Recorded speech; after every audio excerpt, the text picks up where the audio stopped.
up first, we have Johan Fritz and Jodi Reynosa. If you guys don't know who they are, they've been on our show a few times, but they are both whistleblowers of the Secret Space program, and they can do a lot better job at introducing themselves than I can, but they have an incredible testimony. It's unique because they have found each other as divine counterparts, and they remember each other from the programs, and it's a really beautiful story, and they both have an amazing individual testimony, so we hope you guys enjoy. Thank you.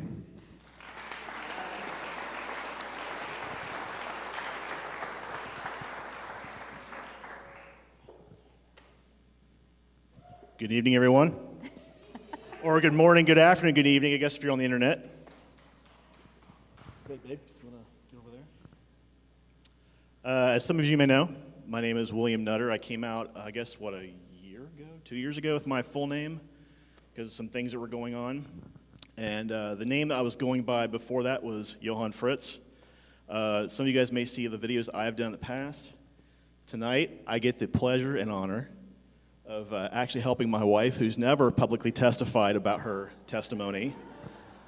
We both have a shared testimony, actually, which is unique. We are finding people who are having this happen as they work through their stuff, which is what we do in our business.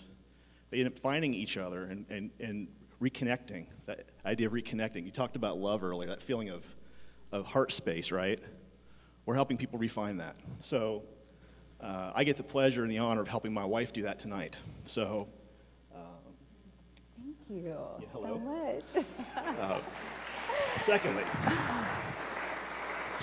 can you tell we're getting emotional up here because we can feel the love so much? Yep. I just have to say that when we had that meditation, I could see this centering rose. It was this beautiful gold rose, and it was anchored to the center of the earth, and this beautiful golden light just encapsulated everybody. Yep. And it was absolutely gorgeous, and there was so much love radiating from you and from your heart space, so thank you so much. And before we get started really quickly as well, I want to say something to the people in this room who have, you guys may know some of Jodi and I's struggles over the last couple of months.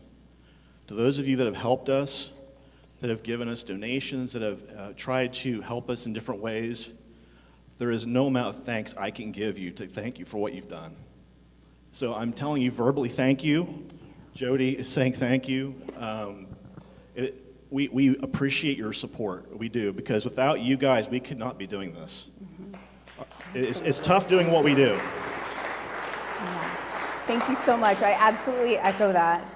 So I have to say, though, one of the things that I've also observed, Tyler and his dad, Jim, beautiful, beautiful connection. And it's such an amazing just honor to be here, but also to see that there's this connection that you support your son in this. Sadly, yeah, please. Yes.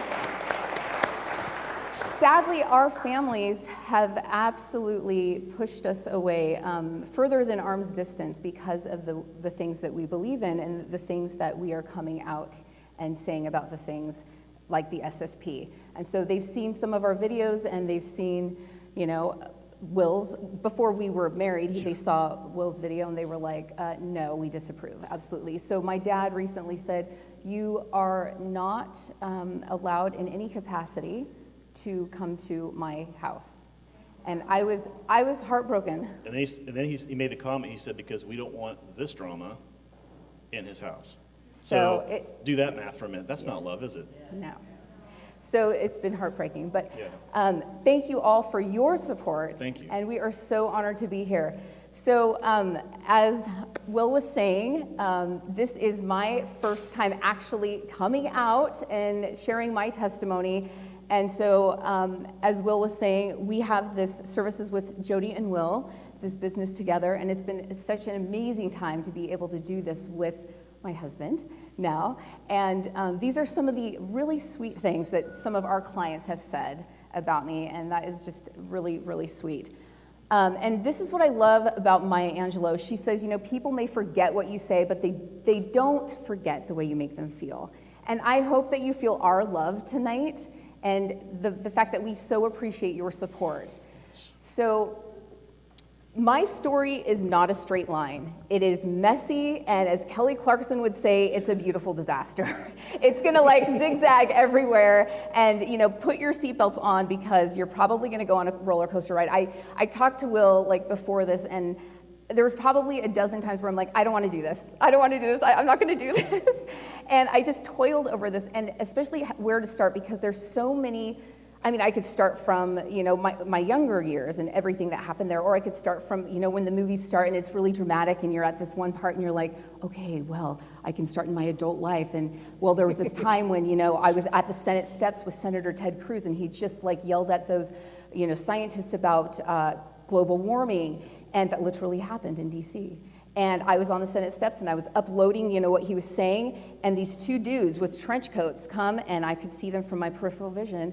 And I was like, okay. And they were like, okay, I'll meet you at this spot. All right, we'll be there in 20 minutes. I was like, I don't know what possessed me to do this, but I was like, can I go? And they turn around, they're like, yeah, come on.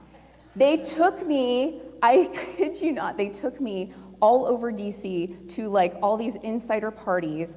I met all of these senators and representatives, and we went to, just before the Trump election, and in retrospect, I'm like, this is interesting.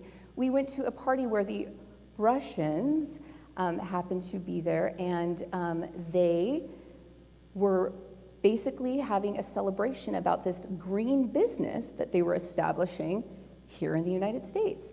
And I thought it was very interesting. And later that evening, one of the head honchos, who was the CEO of this business, he happened to be the former director of the FSB, and he said, Former director, let that sink in for a minute. They're never former. Right. So we went to this little after party, and now my friend who was in the trench coat, who I had just met, former DOD, or I should say DOD. Yeah, DOD. So we go and we're having like this breakfast at 2 a.m. and this guy says, "You have a lot of spirit." You guys, forgive my Russian accent, okay? And he's like, "I could make you into a killer." And I'm like, what? Who is this guy? And I'm like, no, I don't know. And he literally was saying these things to me.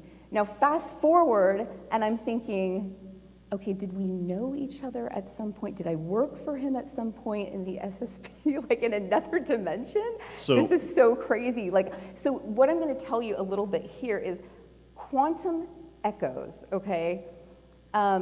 In my 3D world, what I'm learning is there are things that are lining up with what's happening in SSP stuff that I'm finding out. In my dreams, things that have come up with what Will remembers in his recollections and recalls, and it's very interesting. But just to tell you a little bit, as you've probably already either seen in our videos or what I'm kind of telling you about, I'm a former reporter and anchor, have worked for ABC, CBS, Fox, all of the networks, and I have always felt that I was planted in the media so that I could spread light in the swamp.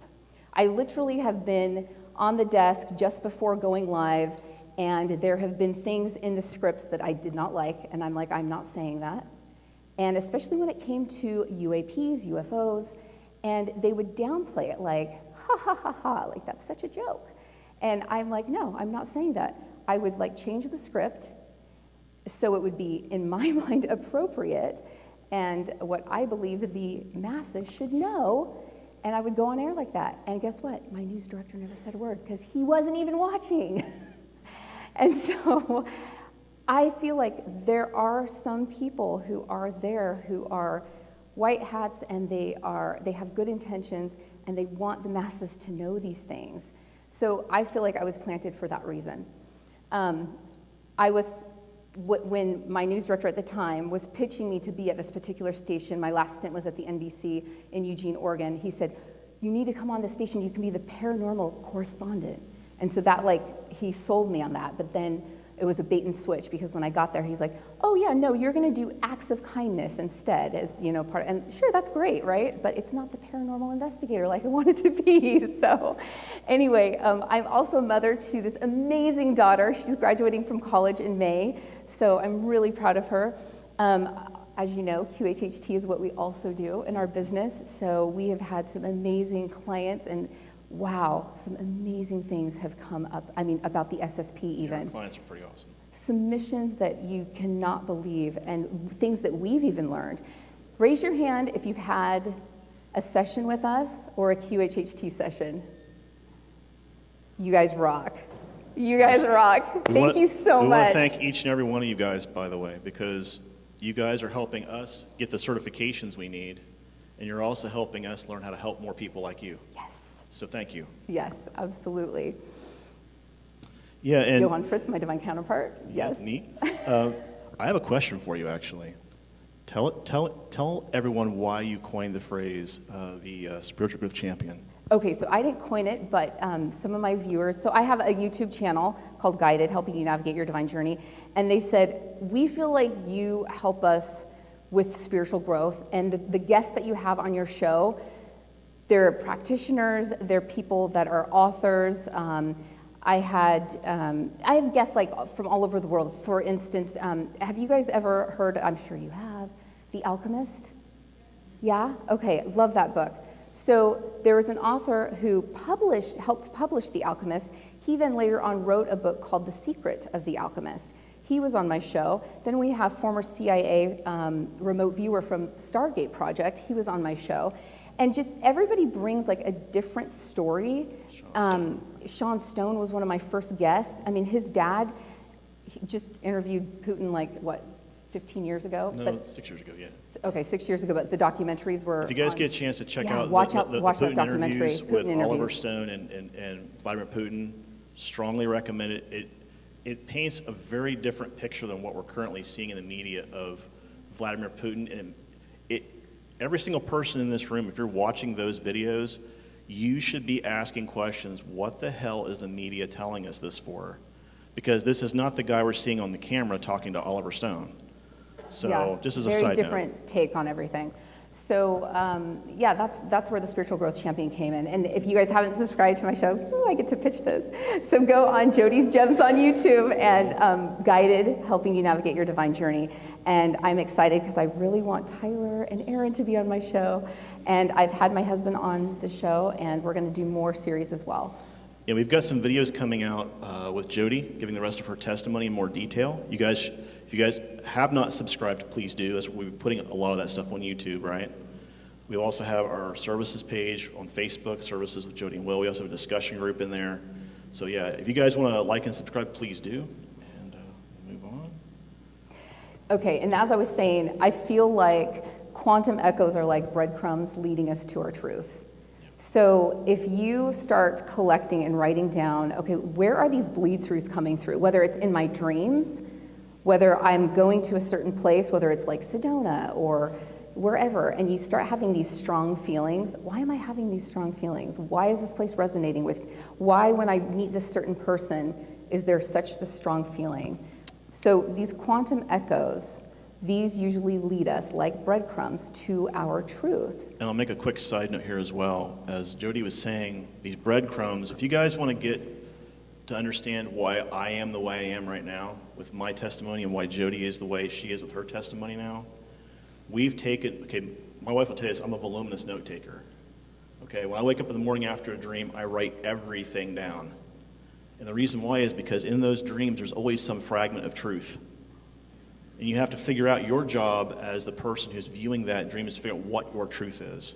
And you start seeing the patterns There are and the certain themes, patterns, yes. and they mean something. So with my journey, usually like the hero's journey, Joseph Campbell's hero's journey, something usually happens, right? A death, a divorce, a terminal illness, something happens where the rug's ripped from under you and like life just goes to hell. And you're like, okay, what do I really believe? What is up with everything? That catalyst for me was a very difficult divorce. And like many of you who know tarot, the Tower card in tarot is like that. It's like everything just crumbles, right? And then it's like the death, the rebirth, and then the resurrection where you have to build again. You have to figure out, okay, what is my life all about? So I was raised in the LDS church. I even went on a mission and everything. After this divorce, I was like, I don't even know what is up. I don't know what's what. I don't know what I believe anymore. I know I believe in God. I know I believe in spirit. I left the church even for a little while. And there was a time that I was actually, a friend invited me to church. I was sitting in church, and spirit kept like nagging at me.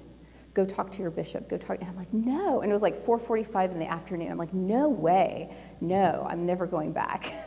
And just kept pestering me. Finally, I'm like, okay, fine. Nobody's going to be there, but I'll go. So I went, and he goes, oh, we've been looking for you. And I'm like, oh, great.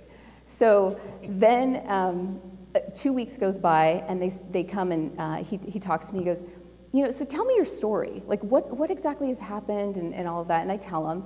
And because there was a 10-year custody battle. I mean, this was hell that I went through. And I was just questioning everything from the power structures to my life to everything. And I tell him, and he goes, well, would you be okay with teaching the women in the church? And I go, what? I'm like, I have very unorthodox views about things. I mean, like, I'm not like an in-the-box like type of thinker. Like, I don't really believe in like the normal things. And he's like, good, that's exactly what we need. And I'm like, what? Oh, okay. I go, okay, here's the deal. I'll like prepare a PowerPoint, and if you're okay with it, it's gonna be totally weird to you probably. He's like, okay, yeah, send it to me. I prepare the PowerPoint, I send it to him. He's like, yes, love it. What, okay? So I give that, and I start off my class with a meditation. That's so out of the norm for this religion that I grew up in, okay? So I give the meditation. Like, after my lesson, these women are coming up to me, like, crying, like, oh my gosh, we've never had anything like this. And so it was just really bizarre. It was like I was meant to go back because I had been on this hero's journey, this Joseph Campbell's like treacherous, weird journey, and I was meant to go back and teach them the wisdom that I had learned and had gained. And there's so many differences now, and this particular group of women, they believe in different things out of the box, and things are changing. And so I think there are things like you, people like you, you guys are meant to be where you are, and you're meant to change and shift things. You're meant to rattle things up and do things different. So if you have that fixed mindset, like, I'm never going back there, I'm never doing this again, please reconsider. Because there's a reason you go through things, and then maybe you're meant to go back there's something you will say. Everybody has that, and I've said this on our videos before, everybody has that unique signature note that you can emanate to the choir of humanity. And so that is something that is needed right now. And you don't know how that's going to shift somebody's life, how that's going to change somebody's life. So please, play your note in full. Regardless of your religion, I strongly urge you, if you're a Christian and you say that you're Christ-like, Christ was a radical. Muhammad was a radical. Buddha, radical. Gandhi, radical. All of these men, and some of the women that were there with them as well, Mary, Sister Teresa, all radicals. That's what you're being called to do in your spiritual walk, is be radical, shake the world. Yeah, thank you very much. Yeah. So here's little baby Jodi. Baby Jodi. So the reason I have these pictures is because even at a young age, some very interesting things started happening. I was seeing things and feeling things that other people, like my parents, weren't seeing, and they would question me about. And I remember I felt very different in my family. I would say to my parents, you guys aren't my real parents. Like, I want to go to my real home. I want my real parents. Like, I didn't feel like I was even supposed to be in this world. I felt like the total oddball. I remember going to school and even preschool, and I just felt like I would wander at recess, and my head in the clouds thinking about really esoteric things at a very young age. It was very odd. So I also had a near-death experience at 5. I had a very high fever, and one night I was like in between dimensions, and I remember I kept calling for my parents saying, why are you yelling at me? You're so tall, and you're yelling at me. And my dad came in the room, and he's like, we're not yelling at you. Go back to sleep. It's okay. And what I was seeing, I was on a ship, and I was seeing these mantid beings and people with lab coats, or I call them doctor coats, around me. I was on a stainless steel bed, and I had a reading later, and she said, you were going to die, and they were trying to help you stay incarnated in this dimension, in this life. Yeah, for your mission here, right? Right, to stay on mission here. So there was that time, and then there was a time when I was a newborn where there was about 25 newborns in the hospital. I was born in a hospital near McClellan Air Force Base. My dad was in the Air Force. And there were about 25 newborns. There were only 3 newborns, though, who stayed in the hospital because of a high fever. I was one of them. And apparently, twice, they did a spinal tap on me. That's so crazy, right? And I'm thinking, okay, were they trying to get DNA? What really was going on here? So we did have that confirmed by Peter the Insider that there was a doctor who indeed was doing, apparently, experiments on newborns and young children. And I was abducted then, and apparently also got nanotech, some tech language into my brain via, what was it, goo, some type of rainbow goo or something. Yeah, Dr. Daniel McKenna, right? Yeah, Daniel McKenna is the guy As a side named. As a side note, by the way, just real quick, the middle picture, if you guys look at baby Jodi there, right? Cute little baby Jodi. That's the way I was introduced to her in the programs. Yeah. I knew her from that age. From 3-year-old Jodi and 5-year-old Will, that's how we met. We had talked a lot as adults about what we had experienced as kids. And it wasn't until I saw that picture when she pulled it out one night and I started to cry. Because I knew what I experienced was real. Because He's like, that's the girl, that's the girl. I was like, how do you know her? And she's like, that's me. And I'm like, wait, what? So it was that moment of recognition. It's like, this is the person that went through all this same garbage with me. They went through the exact same experiences I did. You've heard, some of you have heard Tony. Put your hand up here, Tony, in the back. Mr. Rodriguez. Some of you guys have heard Mr. Tony Rodriguez's testimony about how kids are treated. Some of you guys have heard James. If James is here, put your hand up, James, where you are. There you go.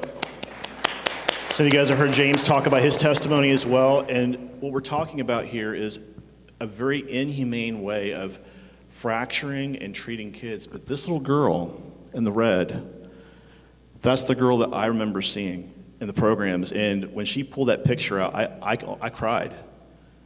Because it was that moment where I'm like everything, that confirmed every single thing that I had known about the programs. In that one brief instant, done. Do you want to share the Tonka cards? So yeah, another memory really quick. The way that they pair up people in the programs, and they create what they call twinning effects, or they look for divine counterparts, right? You hear Joni and I using that phrase. Is they're looking for people that come from the same soul group, that are also psychically in sync. Right? They think the same way. They do kind of the same behaviors. And they do that because as command pairs, it reduces the amount of time aboard ship to make certain decisions. Initially, like Jodi already knows innately what I'm going to do. Before I do it, she already knows, Will's probably going to say this, so I'll just go ahead and start doing that. It reduces the amount of time I have to do to give her an instruction. And when you're in heat of the moment decisions, every single second counts. That's what they've learned in the programs. So they've learned how to hotwire people, call it that, right, to be synced up that way. Now, the twinning program is an artificial way of doing that. What Jodi and I are, we're divine counterparts, which is the way it naturally occurs within the soul system, right? We come from the same soul group. We've been through a lot of the same iterations in terms of the people we've kind of went through soul life-wise. And so Will brings up a really good point, because we had the question, were you guys artificially put together and twinned in the programs? And so Will's like, actually no, because we were in the same soul group. Right. And so it just happened to be a bonus that we were actually twinned in the programs as well. Yeah, and the way they found it out with us was that as kids, There's the guy I talk about, some of you may have heard me mention this guy's name, Dr. Johan West. He was one of the head architects, along with Dr. Adi, who we'll get into in a little bit, for MKUltra. And he was doing a test. They'd have us come into this toy room, right? And essentially what they would do is I called him Mr. Simon Says. Basically, when you walked in the room, you guys know Simon Says. How many people played that game way, way back, right? He was Mr. Simon Says. So when you walk in the room, you could not touch anything until he gave you permission to, in fact, touch the toy or do whatever. You had to actually ask him for permission to do so. So I would ask him, can I play with the toy? And he would say, yes. And my number in the program was 3. So he'd say, yeah, go ahead, 3. You can go ahead and do that. I liked Tonka trucks. So how many of the guys here like Tonka trucks as kids, right? How many of you guys play with them? Yeah, right? So, and women. And some women, right? So I was playing with Tonka trucks, and the first girl they tried to pair me up with, abysmal failure. Then they bring Jodi in, little baby Jodi over here. They bring her in, and immediately we sunk up. And the fact is they give you this injection to amplify your sonic abilities. So what happens is this light blue shot is essentially creating the amplified psychic twinning effect, but it's also amplifying what's already there, right? And in this case, what happened was, as I'm moving my truck, she's already moving to where I wanted to go. Every single time. We're already moving. Anticipating maneuvers, anticipating trains of thought, anticipating decisions. And immediately I heard Dr. West go, 3 and 11 are good, because Jodi's number was 3. Or 11. He was 3, I'm 11. 11, sorry. 3 and 11 are good, put them in the same cage, which they moved us to this cage called cage number 16 at that point. And that's how I remember meeting her. So you may have heard me in some of our videos talk about how 7 and 11, those numbers have followed me throughout my life. It's crazy. So we were in cage 16, which equals a 7 in numerology, and then I was number 11, so it's a little wild. On my birth certificate, my name even equals those numbers. It's very odd, so yeah. Wild. Also, some of you have taught, and we're finding this through QHHT as well with some of our clients. It's more widespread that the surrogate program is actually alive and well. So my mom was actually in the surrogate program.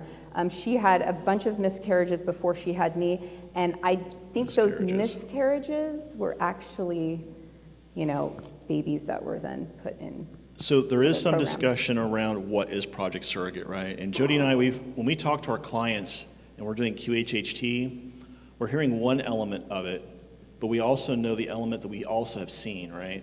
And some people in here, if some of you have done sessions with people like James, like Suzanne and others, when you're going under hypnosis, you see these situations where the person's talking about things that can't quite be explained, quote unquote, explained. How many people like to deal with things that are unexplained, right? And we're all here to talk about that stuff, right? And you're not crazy. And you're not crazy. We believe you. But what we found is this Project Surrogate, essentially they're trying to put someone's soul into a baby's body to re-inject them back into the system, kickstart them again. And that's happening. We're finding it's actually becoming more and more widespread because we're trying to keep a certain number of assets in play. That's the phrase I'll use. And the Alliance people that I've chatted with say that's on purpose. They're doing that strictly on purpose. The problem is that we get into this whole idea around karma. Some folks here who may be Hindi, you know the term we talk about karma and your dharma, which you have to kind of work through in this lifetime and the next lifetime. How do you do that when a part of your soul, a fragment of your soul, is constantly being re-interjected back into the world, right? So you have this whole idea around it's not really a natural frame of thought or frame for the soul to be with the way they're doing it. And surrogate essentially means that your parents are donating the DNA. There's a fragment of you or a soul being injected into the body that's not naturally in that family tree. Mm-hmm. And so when we actually did a QHHT session, Will had me under. I could actually feel the trauma going on in my mom's stomach. In utero. It was crazy. So the trauma with me started way, way early on. And I remember getting I even heard it on the recording, I got very emotional. And now in QHHT, you can step out and be an observer. You don't have to feel anything. You don't have to feel any pain, nothing like that. But for a quick little bit. I just felt it, and I felt the emotions of it. It just was flooding in. I was like, oh, whoa. And, you know, he reminded me, you don't have to feel it. You just can be the observer. But it's interesting that the trauma started so early, and that was kind of news to me. Yeah. But as you know, with a lot of people who enter the programs, there's like these indicators. For instance, there's, you know, DNA or family lineage. Usually there's some type of competitive nature. The psychological disposition, right? You guys have heard me talk about this probably in my testimony, where either they have this aggressive tendency or they tend to be like overachievers. I mean, my wife's got 5 degrees, I've got 5. I mean, how can you get more overachieving than that, right? Let's make a wallpaper, right, of the degrees. But the point is they like people like this because essentially they know these people will not back down from a fight. If you give them a challenge, they're going to meet it head on and crush it. And that is exactly the kind of people they want in the programs. That doesn't mean that you were always that way, like Correct. in this realm. Right. For instance, you know, like I was telling you before, I was kind of that nerdy kid who I was picked on, and just to give you a little insight into my family growing up, so we were this, you know, religious family, and we'd have this thing called family home evening on Monday nights, right? So we'd start off with a prayer, or we have a song, right? Jesus loves me, this I know, right? And then we'd have a prayer, like, okay, let's make sure we have harmony in the home. Amen. Okay, let's teach Jodi how to fight.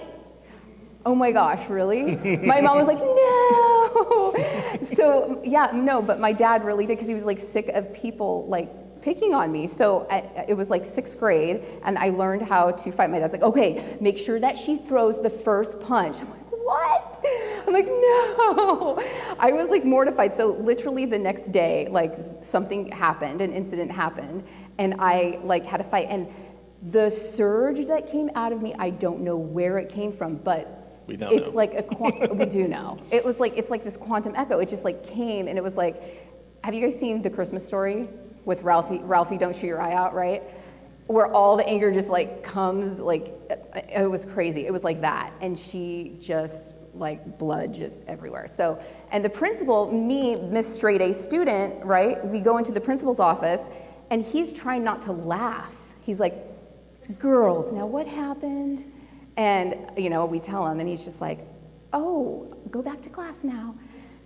So it was the weirdest thing, but, you know, little quantum echoes like that happen, and you're just like, whoa, the aggression. So it's not necessarily like you were that way, but it's in you somewhere. They knew you know? how to evoke it out of you. Exactly, they know how to evoke it. And So yeah, DNA, the aggression, right, or the overachievement, whichever way you want to look at it. The third thing that I would say in terms of the traits they look for is your family line.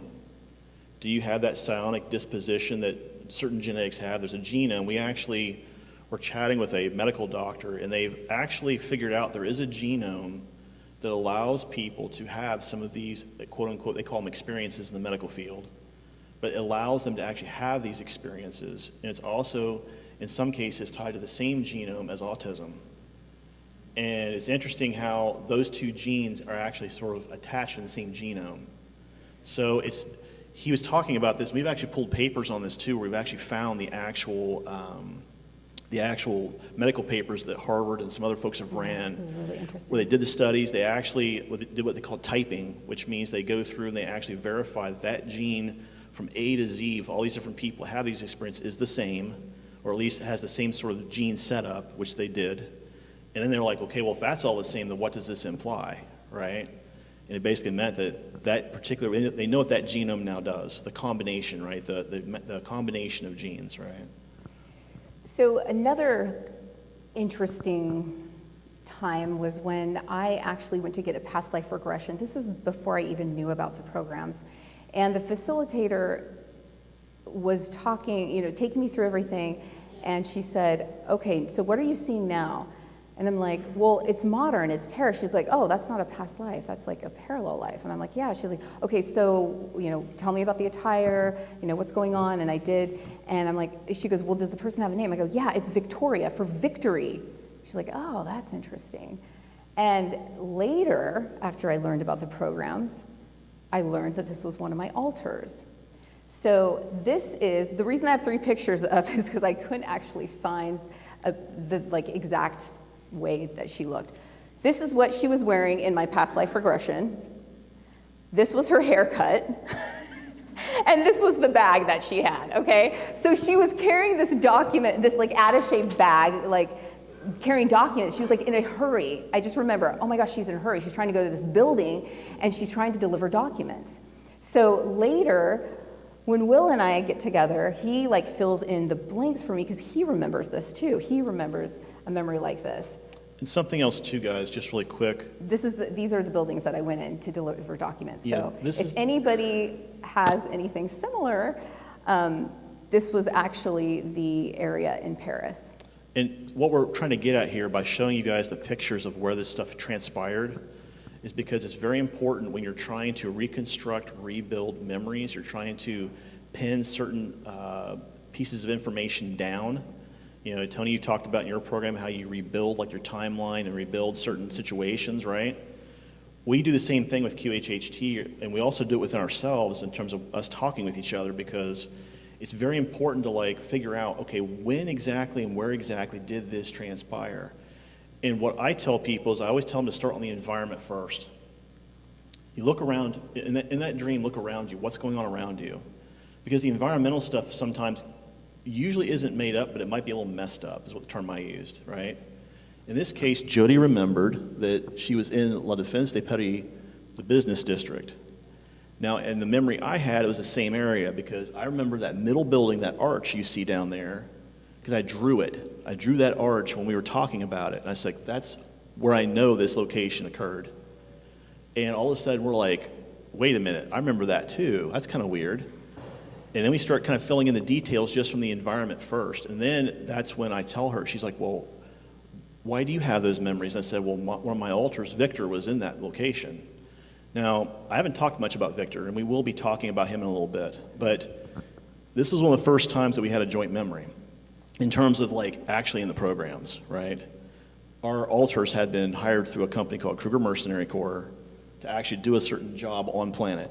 And Jodi was the one who, we would call her the runner in this case, actually running these documents, ferrying these documents for the job. So.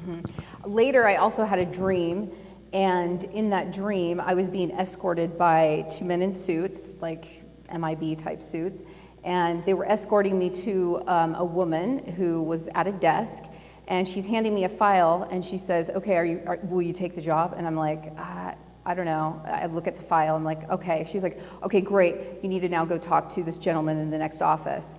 And I said, okay. So I get up to go, and she goes, no, sit down. She presses a button, and it's like the whole entire like desk and where I am just shifts over, and it's like I'm over in his office. And I'm like, what in the heck? I just remember in the dream going, this is high-tech stuff.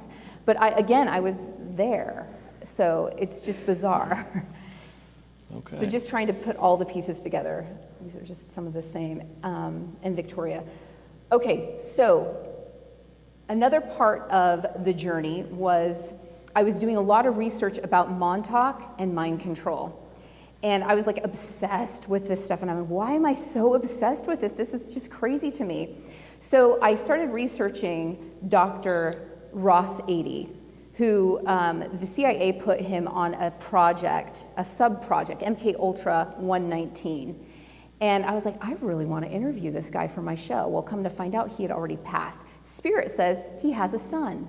What? He has a son? Yes, he has a son. His son is named Dr. Jeffrey 80. A neuroscientist. A very well-known neuroscientist. And guess where Dr. Jeffrey 80 lived? A mile from my home. Coinky-dink? I think not. Yeah, like all these quantum echoes are crazy. So at the time, I had a job where I could just go into doctors' offices and it wouldn't be like, anything weird. And I left my business card, because at the time I was promoting an electronic healthcare record to private practice doctors. So I went in his office, I left my card, and I just put a little note. I said, I'm really interested in your dad's research. Please call me. He actually called me, and he was very guarded. He's like, I need to know who you work for and what you want. Like, okay. So I call him back, and I go, so I've read about your dad's research on mind control, and he's like, that's top secret. No. I'm like, okay, it's real. real. It's real. I was like, this stuff is real. So I'm like, okay, so, well, I'd love to go out to lunch with you and talk about this. Nope, I'm busy. Well, if you change your mind, no. Okay, so I asked him about 10 times. No, no, no. The answer was no. He said, what I will tell you is I did work in my father's labs. I also worked on some covert submarine technology where the submarines couldn't be detected. And I worked on that, a postdoc at the University of Colorado at Boulder. And I was like, okay. He's like, but that's all I can tell you. And I'm like, okay. Okay, So side note really quick, that phrase Boulder, Colorado will become radically important in about, a couple of slides, because we're going to talk about some things with us in our childhood, and all of a sudden that little place is going to make a whole lot of sense, because all of a sudden it'll click. Another quantum echo about Colorado is when I said I served a mission for my church, I was called to the Denver, Colorado South mission. Weird stuff goes on in Colorado, as we know, under the airports and tunnels and all that stuff. Okay, so what do we have next here? The whole Montauk thing. So we both were in post-Montauk projects. follow-on programs. Yeah, and one of the reasons this is also important is because we've also learned from things that have come up in recalls that we were also in an alternate timeline we knew about the scientists that came over for Montauk. So with the 30s and World War II and all of that. So imagine this for a second, right? So I've never actually said this in public, so this should be interesting for you guys to kind of wrap your head around for a minute. So William Nutter, me, was actually born as Johan Fritz in 1932 in Germany, right prior to a 4D, 3D split. Now, why is that date important? Because in 38, the Germans were experimenting with this time technology, as we all know. We know about Die Glocke, the ability to create certain amounts of time shift, what they call parallel timelines and time jumping, right? Time dipping, depending upon how you want to look at it. That technology that was given to them by the Lyrans and the Draco created another timeline that is now competing with our current timeline. They are currently fourth density, we are currently third density. Now, that's not to say that they're better than us. What it's saying is that in their society, ETs are in the open, their complete oppression of the world is completely in the open, and there's nothing covert. They put everything right in your face there. But they are fourth density because the ETs they work with are fourth density. That's the farthest they can go. How many people know the law of one? Anyone? Okay, so quite a few people have read the law of one. Great. So I don't have to explain that whole thing. But that's what we're really looking at here. If you've read the law of one, you realize that at fourth density, you're not probably going to move past fourth density for service to self, right? And that's what these ETs understand. If they can keep us trapped in third density, that means their food source is now trapped in third density. They have a permanent food source that just recycles itself. And what happened was the unintentional side effect of them giving us technology is that here we have this species that immediately jumps to fourth density in the 30s. And it's a parallel timeline competing with our timeline. In that timeline, the Axis powers won. In our timeline, the Allies won. Right? Okay, that being said, so Peter and I were chatting, Peter the Insider and I were chatting with Jodi, and the three of us were chatting about this idea of who are we really? That phrase, that quote-unquote phrase pops up, right? Okay, let me give you a little side note. James, you've had Peter on your show a few times. You know what happens when Peter asks a question like, who are you really? You should really drink a lot of coffee because it's going to be a long conversation. Oh, damn, the whole "oh, damn" statement comes out of my mouth when that starts happening because oh, here we go. But the idea is that in that particular conversation, what came out was Peter had pulled some records saying, essentially, he goes, you're really Johan Fritz. That's really who you are. Will Nutter is actually a cover here. He goes, you're here to actually help bring certain elements that are not Nazi-related to this timeline, meaning the technology, the disclosure, getting ETs acknowledged by the people in that timeline. He goes, we're trying to avert a timeline crash. Because we know there's an event coming, it's called the singularity. These two timelines will fold back into each other, And that's what the ICC temporal agency is trying to manage, is the fallout from those two things crashing into each other, because there's a lot of unintended side effects that could occur. Now listen to that for a second. You know, one day you wake up and all of a sudden there's Draco out in the public, there's Lyrins out in the public, there's Zeta Reticulans out in the public, and oh yeah, there's Nazis everywhere. Wrap your head around that for a moment, because that is a potential side effect of this. Our job, everyone in here, is to do our work, do our due diligence, raise our vibrational energy, keep doing that every day, change our ascension path as a species. We're trying to find that quote-unquote 100th monkey. How many of you know what the 100th monkey effect is? Okay, so that particular statement comes from a study in Mozambique, right? And that study is very important, because what they find is that once that 100th monkey effect happens, it creates this chain event, scientifically speaking. It's almost genetically embedded, almost energetically embedded in the species. That's what we're looking for. Every person in this room is looking for that 100th monkey effect. When is it going to happen? And for us, we want it to happen in a positive way, right? Can I get an amen to that? All right. I don't mean to be preaching up here, but I'm just saying. Former preacher. Former minister, right? But it is true. We're looking for that 100th monkey effect that happens in a positive way for us as a species, right? So, yeah, so go ahead. So why do I bring up Anthony Zender? Yeah. So he was very instrumental in me waking up to the fact that I was associated with SSP. Back in 2018, I was still an anchor at NBC, and I was watching him on Carrie Cassidy's show, Project Camelot. I also watched him on James Rink's show, and his interviews, I was like, oh my gosh, he has some of the exact same things happen to him when he was younger that I did, you know, the bloody noses, like all this stuff, and I'm like, this is crazy. So I reached out to him, and I'm like, okay, I had some of the same stuff happen. He's like, well, you could be in. And I'm like, oh my gosh, no way, this is weird. I don't want to be called crazy, you know. So, and I'm like, I would lose my job, like, I don't know, this is weird. So he was very instrumental in just helping me understand a lot of things and answering my questions. And he was just, I can't say enough about him. I have recalls of being on missions with him as well. Yeah, and Anthony and I served together. He's also a Marine like me. Mm-hmm. And we also both served together in Kruger, so. Yeah, in fact, I have a memory of Anthony in that alternate timeline. I think I've shared this on some of our videos, but I was basically undercover. I was serving drinks to Hitler's senior officers.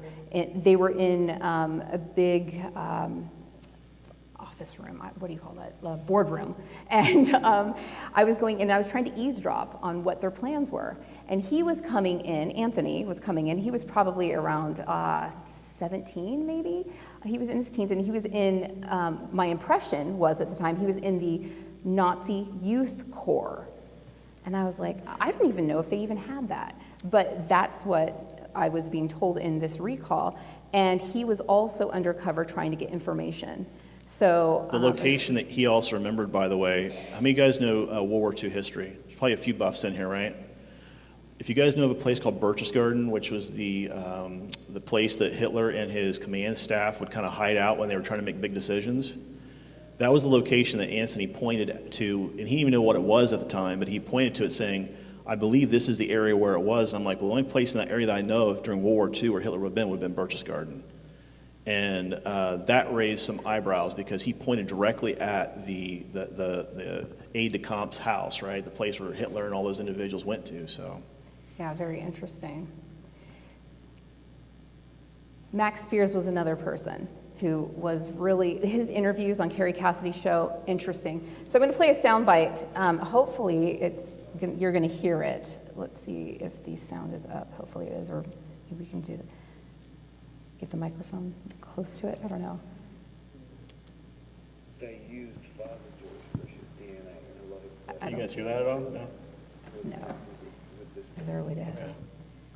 Okay, I will tell you what it says. Basically, he's saying in this soundbite, they used Father Bush's DNA and that whole line in this particular project. And he talks about how he's associated with Bush, and all the way to, that line goes to Caesar and the Merovingian line and all of that. So when I heard this, I was like, oh my gosh, this is so interesting how they use different familial lineages and DNA. So as I'm doing my family history, so I have this dream/vision 2 years ago where my great-grandma Bertha comes to me and she says, you need to start doing your genealogy and you need to do especially your mom's side. It's the golden family line. And I was like, what? So I start researching and like we're related to 34 out of the 47 presidents and like all of these people. Surprise, surprise. Right? And it's like, and that grandmother, by the way, so that great-grandmother, her daughter, my grandmother, is Rh negative blood type. So it's just all these weird things. So 41st president, George Herbert Walker Bush, is my 11th cousin. And then, like I said, relations to all these presidents. Yes, you do see Trump up there, you see Obama up there, you see Reagan up there, you see all these, it's crazy. And by the way, for some of you who may be giggling a little bit, Jodi and I are 7th cousins. Yeah. So we're both in the same family bloodline. Quantum echo. In fact, when we were dating and we were talking about where our ancestry was from, my mom's like, are you sure you're not related? Or like, Because we act so much alike. It's like, there are things that we do, so we both are like, yeah, let's go do that. We both have the same taste in foods, the same taste in like what we drink, everything. It's kind of weird. or perfect, whichever way you want to look at it. Yeah.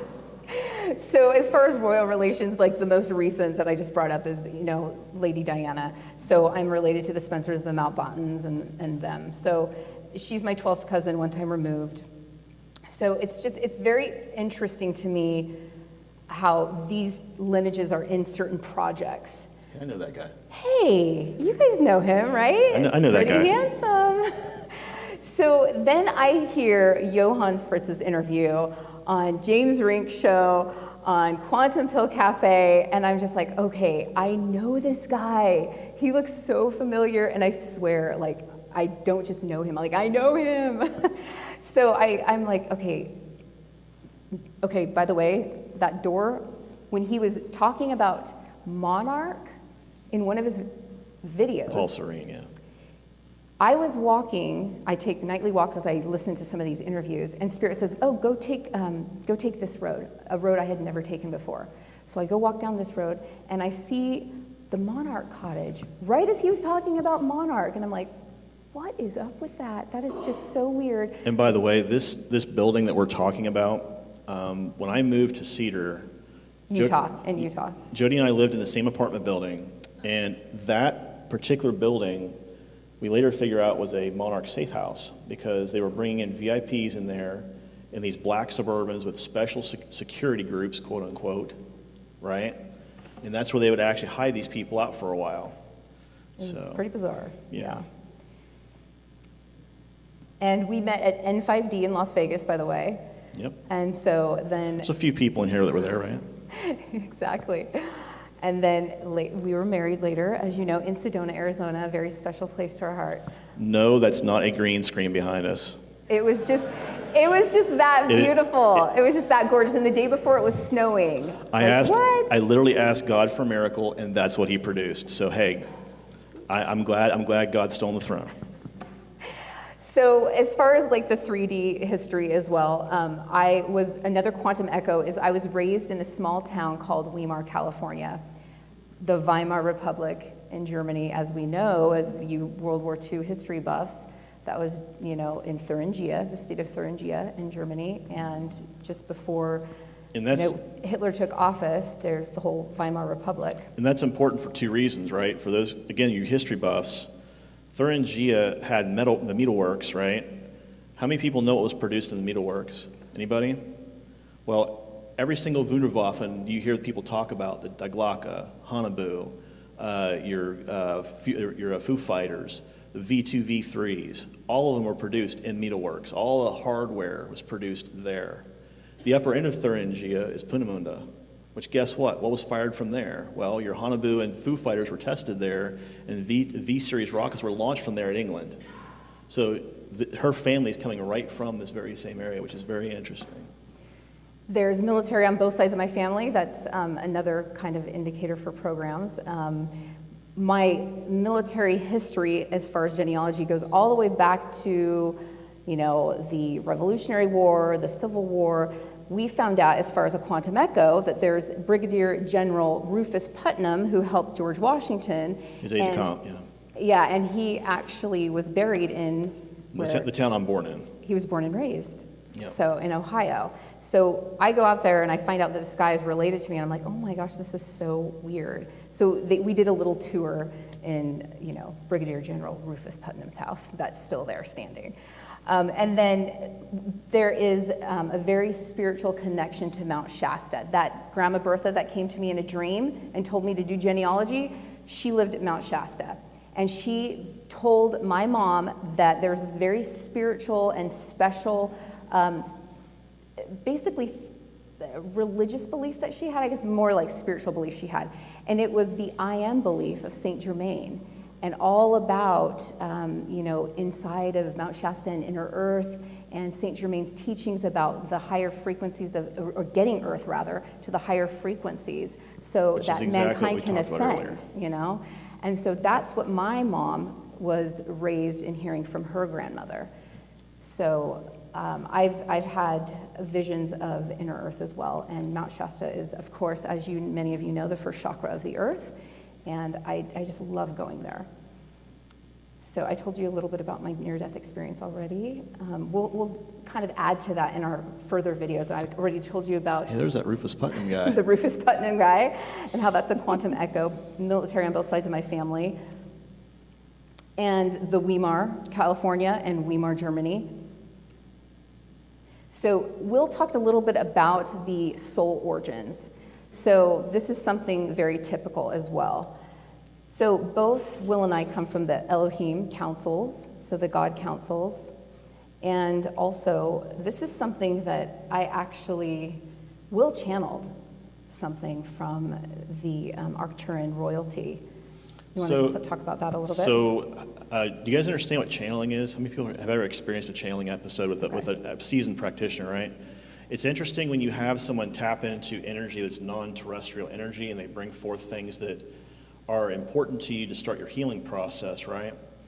Well, in this particular case, what had happened was this particular night, and I don't even know why this even happened, by the way. Maybe it's just the timing that was necessary for it to happen.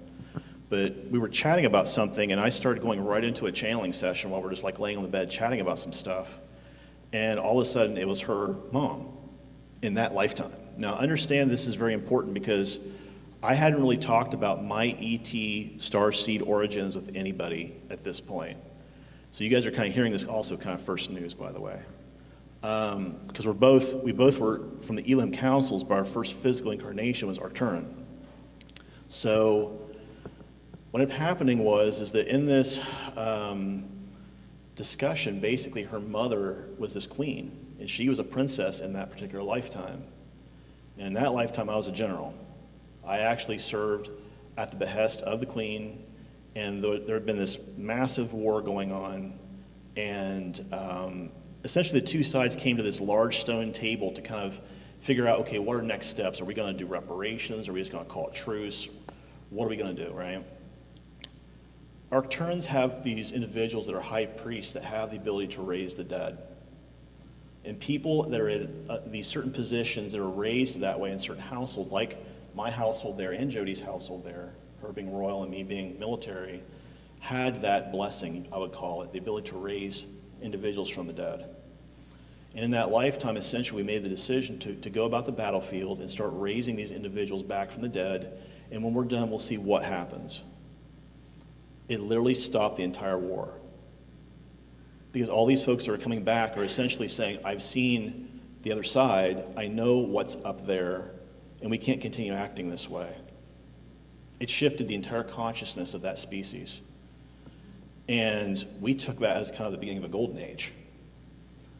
I remember coming back to that table after that was done, and the part that I remember very clearly, this princess, who's not my wife, was sitting to my left with her mother, and there's a king who is the guy fighting them on the right-hand side. His generals were on the opposite side of the table of us.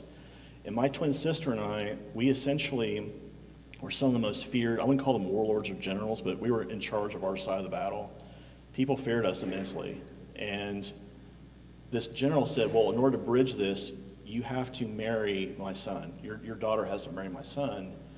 And in that lifetime, she says, nope, I've already chosen my beloved.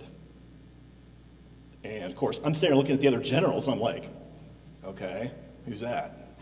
Right? And I look over, and she's looking right at me, and I'm like, oh shit. And so, yes, there's that moment, again, that moment of recognition where our souls, even in that lifetime, chose to be together in that capacity, right? And the reason why we're bringing this up is because we as humans have the ability to create this same level of shift here. How many of you believe that? That's a lot of hands going up in this room. So thank you. It's that choice, that conscious choice that we as individuals have to make a shift like that. We can create that shift. We just have to keep causing other people to also make that same choice shift with us. Christ said it, and so did Buddha. If you want to create a world where heaven, the idea of heaven, or a higher ascended place is here, then start acting like it's here. Because by your very actions, you're manifesting that into the now. You can create heaven on earth. Creating heaven on earth, It's yes. interesting, when we first met, I kept seeing this like energy of blue around Will, and I kept seeing like every time our souls would almost be in the astral together, it's like we would be surrounded in blue, and then now I know. It was like this Arcturian energy that kind of like bled over, so it's interesting. I strongly recommend checking out Vashta Narada's work. She does some great pictures of Arcturians. Okay, so as far as SSP goes, so in this realm, here are some of the skills that I was trained in. I still have these skills, some of them here that have bled over, like the clairs, the different clairs. In my work that I do now, I actually started studying with Intuitive Way, which is a spinoff of the Berkeley Psychic Institute. I started that in 2014 and started doing readings in the community and all of that, and that was a beautiful time. So I actually do a lot of rose readings, where that's looking at your auric field, where that's vibrating at that particular time. Are there any rips or tears in the auric field? I do chakra reading, or are your chakras balanced? I look at your spiritual abilities, because everybody has them. Yeah. So where are they vibrating at that day? We go through all of those, and then I look at 3 past lives at that time too, in that rose reading. So among those things, we also do Reiki, we do QHHT, SIA readings, which is SSP, information access. So there's quite a few services that we have the opportunity to do together. And just for the record, some of you guys are probably looking at that right-hand column and seeing some stuff that you're maybe raising your eyebrows a little bit at. So understand that when I was on the patent, you guys have heard the story about me being on the patent, right? The USS patent, right? When I got promoted to XO on the patent, it was a decision made by the old man to basically staff this new ship. It was a stealth ship, the Franklin. And at that point, he said, I want you to pick the 20 of the brightest people on your crew that are on your shift, because he and I had split shifts. He was taking one shift, I was taking the other shift, the CO and the XO. He said, take 20 of your brightest, and I want you to staff the Franklin. And I said, are you sure? And he's like, that's a direct order. And I'm like, aye, aye. Well, at that time, Jodi was the MIO aboard that ship, and I actually chose her to become my XO aboard the Franklin at that point. So now you have 2 individuals standing up here before you that are both executive level officers, both in the SSP, right? And when I got retired, quote unquote retired, as a kind of an oxymoron, I actually was watching on video when they were doing what's called the ringing in. When you become a captain aboard one of these ships, they do what's called a ringing in process. So they take you into this room at the LOC, it's on the 6th level, large amphitheater. They bring all the captains in, and they basically have this individual ring a bell, and this person steps up behind him who's their XO, and they ring the bell as well, saying that they take on the responsibility of actually captaining that ship. That's their job. And it's like it's a metaphor, right? But it's also like this decision they make. They have to do it publicly, saying, I take responsibility for this ship and anything that happens on it. I am the last stop, right? And I got to watch her do that before I was actually put under, so. I think a bleed over to that as far as a lot of responsibility. Me personally, I think being the oldest child in my family is a lot of responsibility. I have, so I'm the oldest of 4 kids. All right, so programs and teams. These are just a handful of some of the programs and teams. And we're going to talk about some stuff. We talk about the shared stuff now. We're going to that now. Yeah, let's absolutely. Okay. So some of you may have heard me allude to earlier this idea that Jodi and I have had a lot of shared experiences from the time that we were kids until we're adults. Now, I want everyone to understand this. I have never, again, spoken about this in public yet. So this is all new to you, right? So you can kind of pat yourself on the back there a little bit. The first thing we talked about was this caged experience, right? You heard me make the statement, cage 16, my number was 03, right? When we do our SIA sessions, one of the first things I will ask them to do is to give me the first 4 digits of someone's 16-digit alphanumeric identifier. That way I can actually track down the records and I know for a fact it's that person. Does that make sense to everyone? Okay, so that's the first thing that usually happens. The second thing that usually happens is that also tells me the cage and their number within that cage, which tells me they probably went through certain programs the same way we did. Now, why do they use these cages? Well, because part of the idea is they want to condition us.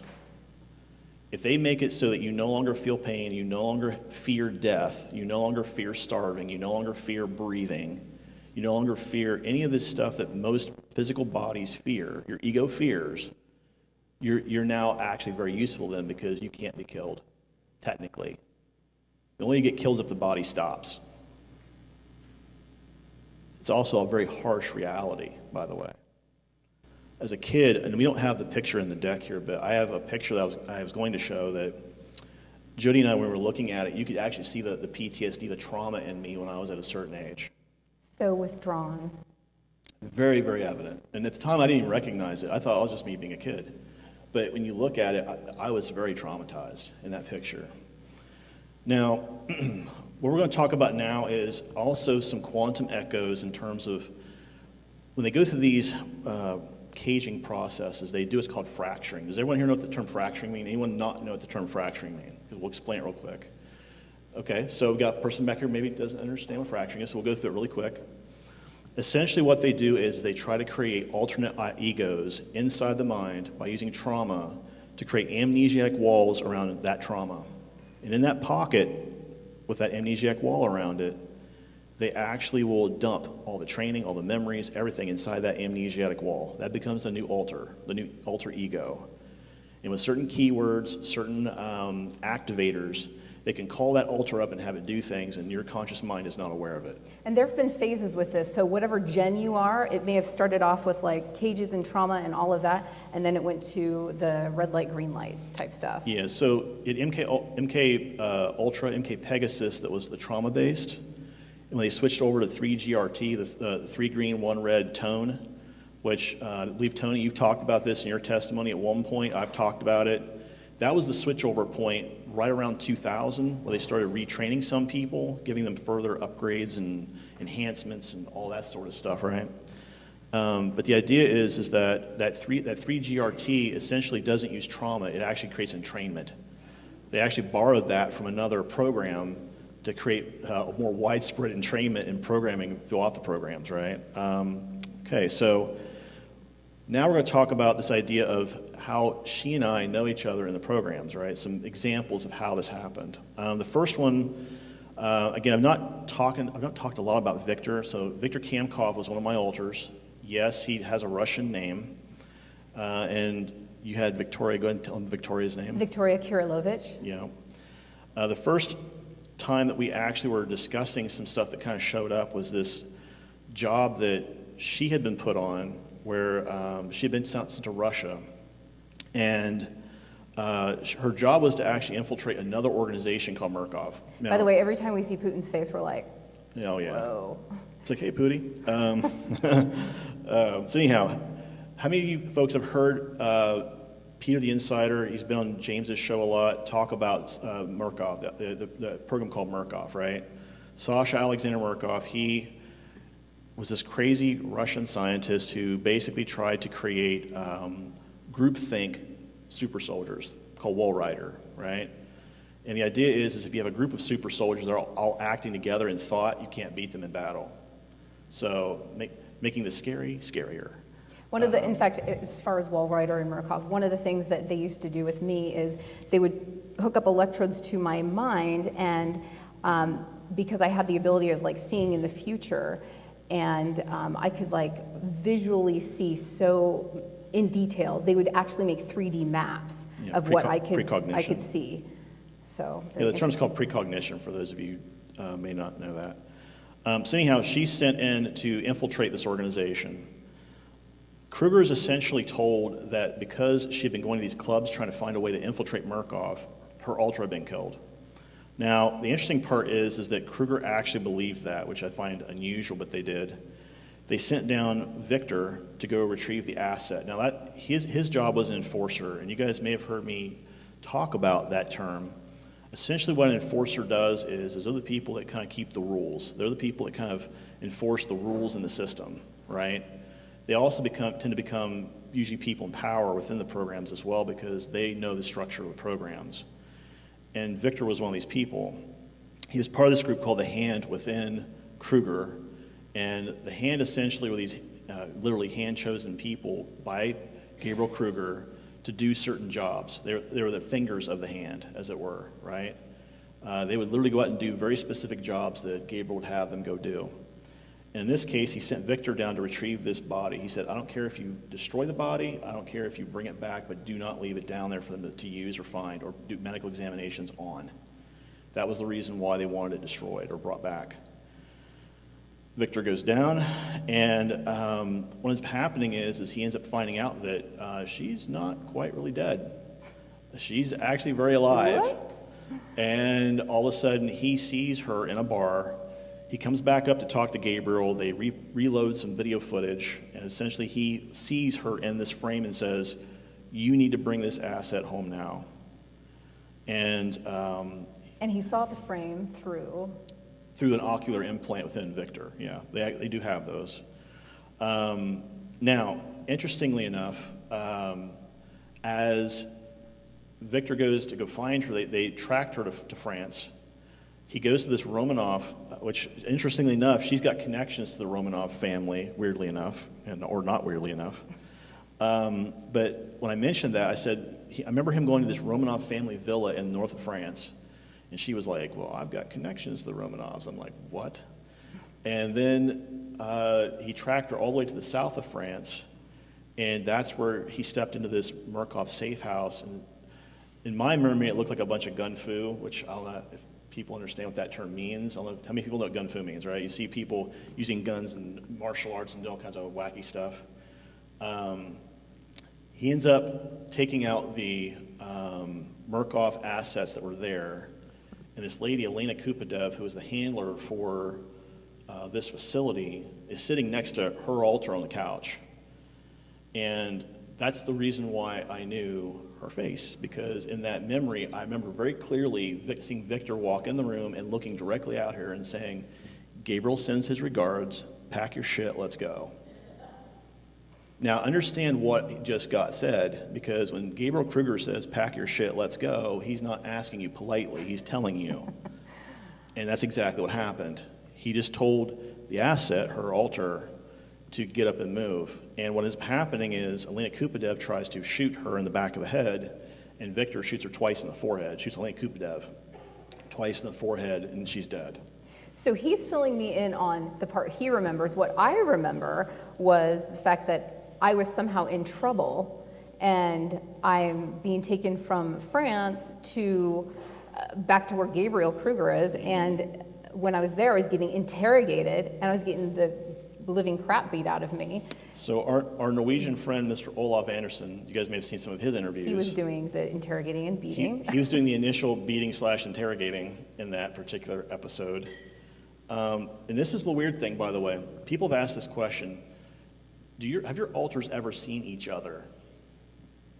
Okay, right? Imagine if you had two copies of you, each in separate clone bodies, walking past each other where they recognize each other, right? Well, in this instance, it actually happened because Victor was leaving the room, going back for a debriefing.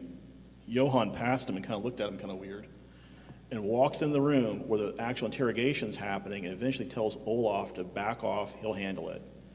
He ends up handling the rest of the interrogation, putting her in a regen tank to regen, and Victor went back and actually spoke with Gabriel Kruger telling him what had happened and what was found, which is interesting. The next area that they had surfed together was South America. That was both in Cartagena and in Bogota, which is interesting.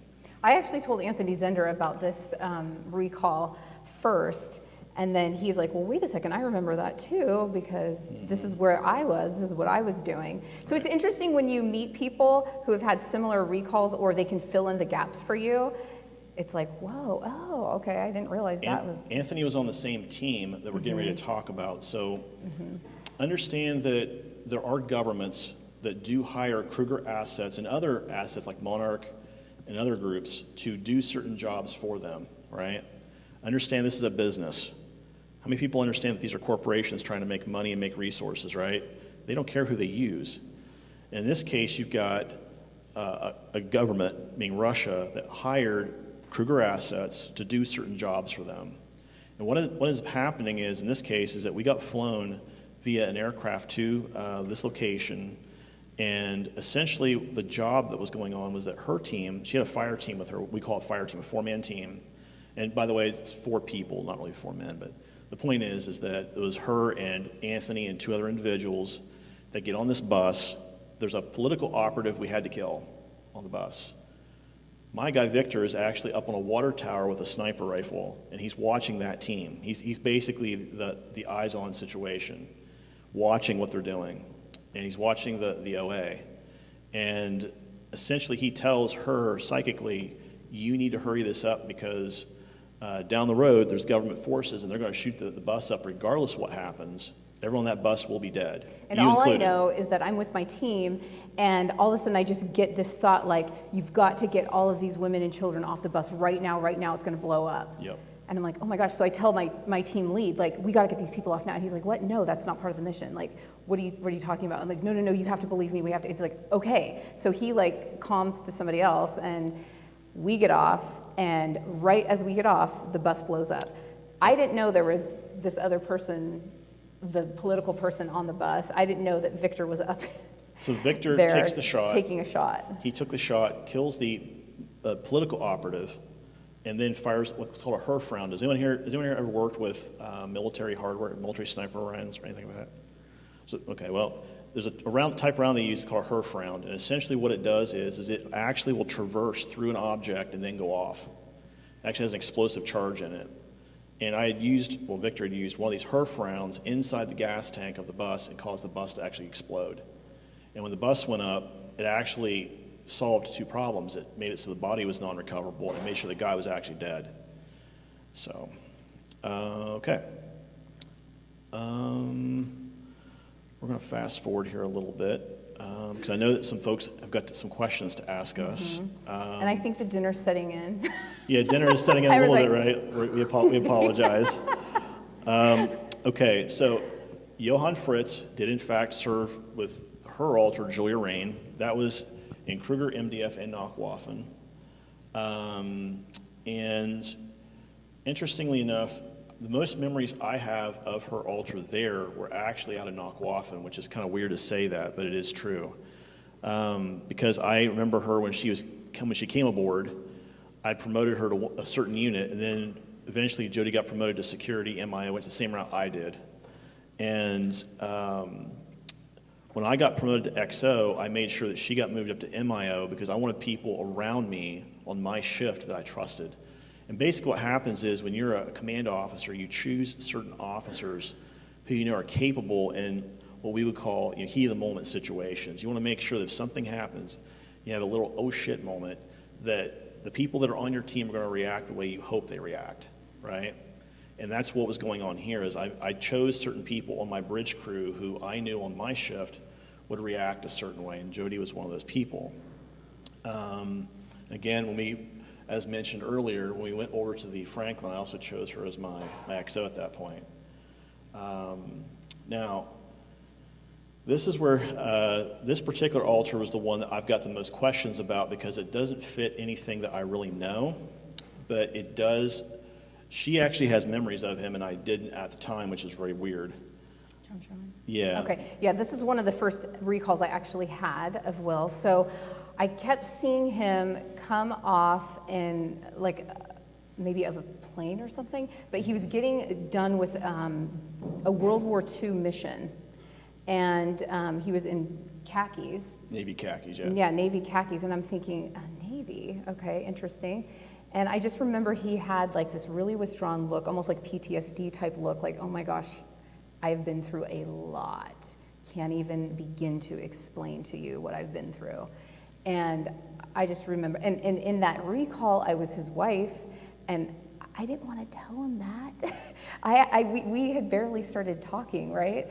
And so in this recall, I'm like, yeah, and I saw you get off in khakis, and in that recall, we also had a son. And I'm like, oh, how do I tell him this? This is kind of weird. So, yeah, and he was basically undercover doing something with the Germans, even though he was an American coming home in an American uniform. So John was a polyglot, and Yeah. essentially he was working for Alliance. They were using technology called Mobius technology to essentially send him back, or looking glass technology, to send him back in time to a certain location. His whole mission was to, first off and foremost, ferry information from Germany back to the Allies. Secondly, his job was to copy that information and send it to Alliance, because they had not a lot of good information, a lot of good information on what the Germans had and what they had during that time period. They wanted confirmable evidence saying this is what in fact they were researching and doing. And the weird memory I had was because when I saw William Tompkins, he was the first guy that I saw where I was like, I know that dude. Like, I know that dude. And for whatever reason, when William Tompkins talked about this guy of meeting these spies in that tower, you guys remember some of his testimony where he talks about this? That's kind of what I felt was my role as John Sherman. I was the guy that he might have been meeting that was relaying all this information to them. But all of it was this stuff that was basically being copied off of German files, had a lot to do with the Wunderwaffen, the technology, the ideas the Germans were coming up with, and also, too, pictures of the beings they were working with. And that was the hardest for this command structure to get their head around. You weren't dealing with just humans anymore. You're now dealing with ETs helping the Germans. So that kind of changed the game. The second group of missions that they did together, meaning this is Julie Lemming and John Sherman, MI6 had requested some help from Alliance in terms of dealing with this threat to the English crown because they thought if it destabilized, it would create a lot of issues. And this had to do directly, who's heard of Shaw House? You heard of some of the stuff that Peter's talked about with Shaw House yet? So this group, essentially, Julie Lemming and John Sherman were sent in to kind of deal with certain issues with this. They took the assassins out, the would-be assassins out. The problem is that in doing that, it kind of brought down the ire of Heather and Janet Shaw, which, if you guys have ever heard Peter talk on James's show specifically, you guys know what that's like. That's like kicking over a hornet's nest. So, but we had to deal with that. And at one point, I actually thought her altar had died in that lifetime because of some stuff they had tried to pull. And then, of course, the last thing that I made note of here was they did recover, John and Julie did recover a lot of Mobius devices. Now, Alliance essentially gave them a secondary mandate. They said, while you're out doing your missions, if you come across this time-altering technology, this area of effect altering technology, we want you to capture it, disable it, and stash it so we can come get it later. And that's what he had done. John had basically set up this underground network of stash points all over the world. And as he found this stuff, essentially he would go through and basically stash this stuff there, and then the Alliance personnel would come in and get it and remove it, and they would destroy it.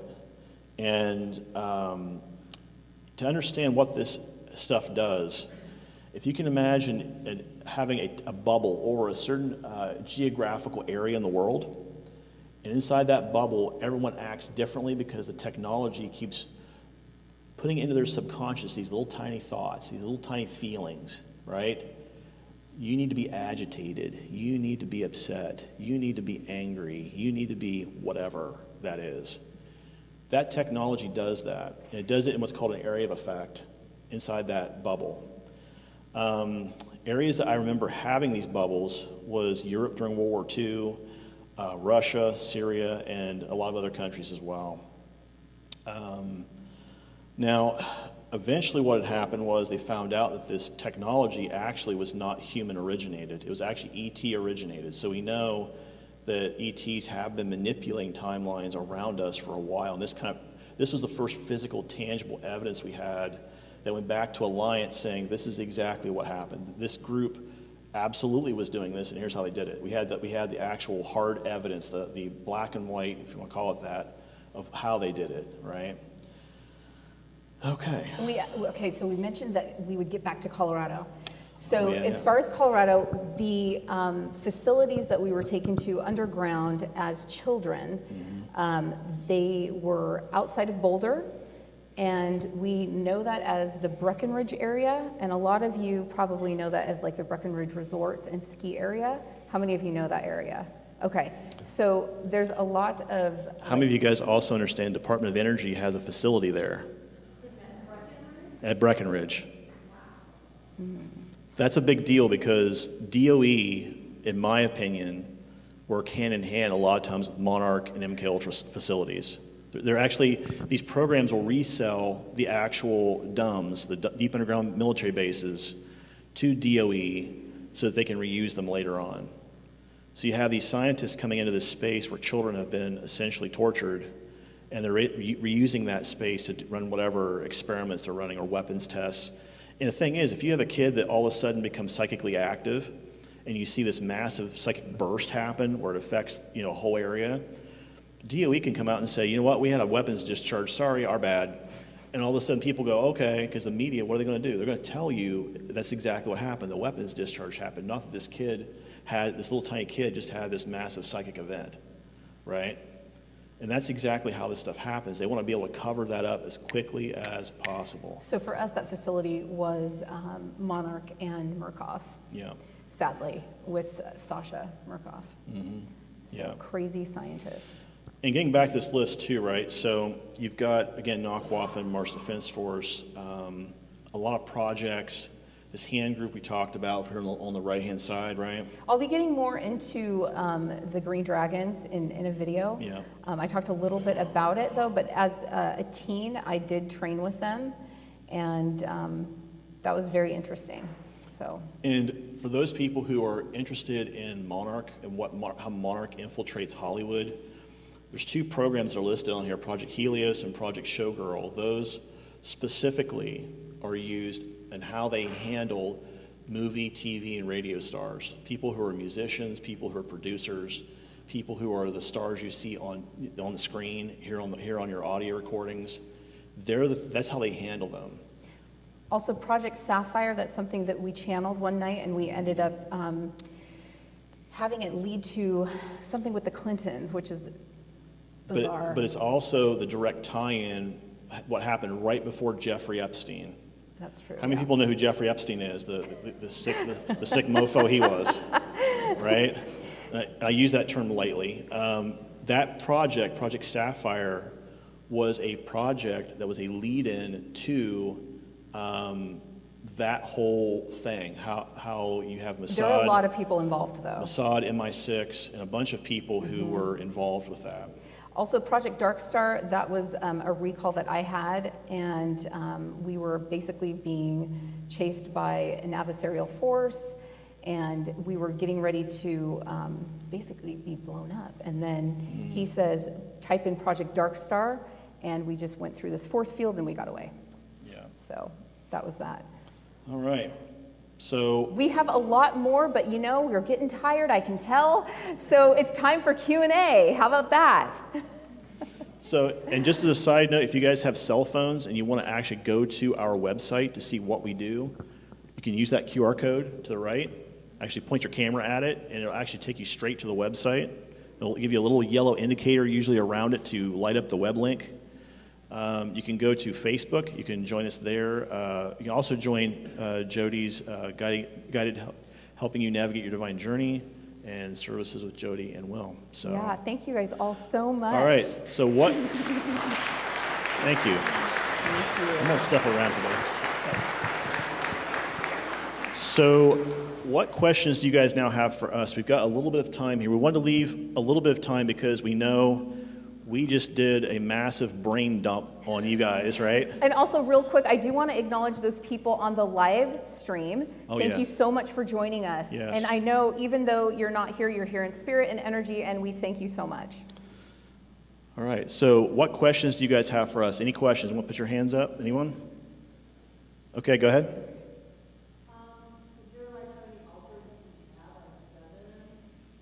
So you're asking the questions, how many altars can you have, right? Okay, how many people have heard of a guy by the name of Stuart Swerdlow? Anyone? Okay, a lot of hands going up, that's good. If you haven't heard of him, you need to go read his books. Stuart is, in my opinion, a very prolific writer. And one of his books called 13 Cubed talks specifically around this topic. He comes at it in the form of like trying to peel an onion, if you want to call it that, right? Because with this particular area, you have to peel this back like an onion very slowly. To answer your question directly, what he says is, there's 13 times 13 times 13 potential max altars at any one point, which is my math here, 2,196 or 2,169 altars. I can't remember the exact number because I'm trying to do brain math and I'm really tired. But the point is that there's over 2,000 altars that can be generated at the time of birth. Now, what happens is at age 2, age 4, age 6, age 8, up through age 12, there's a chemical in your brain called GABA. Does anyone know what GABA is? Okay, go ahead and tell us what it is real quick. Okay, it's called gamma-ambutyric acid, right? That actually creates the neuroplasticity inside the brain. That neuroplasticity is how they create altars. Make sense? So, at those ages, that GABA drastically plummets. This is why little kids learn faster than we do, by the way, just in case you're wondering. If you want to go get some of your learning skills back, go take some GABA. But the idea is that particular chemical, as it plummets as kids get older, that also limits the number of maximal use altars in them when they step into the programs. That's also why there's new studies out saying that will actually help the neuroplasticity of the brain, so for Alzheimer's and stuff like that. Yeah, Parkinson's, Alzheimer's, any of those diseases. But the idea is by the time you're about age 8, there's usually around 80 to 85 altars max that can be used that won't fold back into the subconscious. And at that point, out of that 80 or 85 altars, usually you have around 2 to 5 strongs. They call it strong. Has anyone here read Fritz Sprigmeyer's work, How to Create an Illuminati Mind-Controlled Slave? Again, another great book to go read, although it is a bit lengthy and a bit dry. It's kind of like reading the Bible when you're not drunk. So And we don't drink yeah. it, so. So anyhow, so he says in that book that usually 2 to 5 strongs are created initially, and then after that it's all weeks, what's called a weak altar, right? So the altars you just heard me talking about are my strongs, right? They're the guys who are capable of executing mission plans without fail. And Jodi's altars you heard listed on there are also strong. That's why they're paired up that way. They want 2 strongs in a command position in case one happens to need help, right? Basically carrying the weight would be the term we would use in the programs. We use that term a lot. And when you talk about being paired up, we've had some clients say, does everybody have a divine counterpart, or are there all command pairs? And not everybody is trained that way. No. So do you want to mention that? So when you look at the idea of twinning, divine counterparts, and who actually goes through that boils down to a mixture of things, right? Well, first off, is this person who is technically could be considered a divine counterpart here on earth in this lifetime? That's the first number one consideration. We're talking programs. That doesn't mean like you don't have a divine counterpart. We're just talking about twinning and programs. Yeah, that's the first thing they look for. Is that person here in that particular lifetime, yes or no?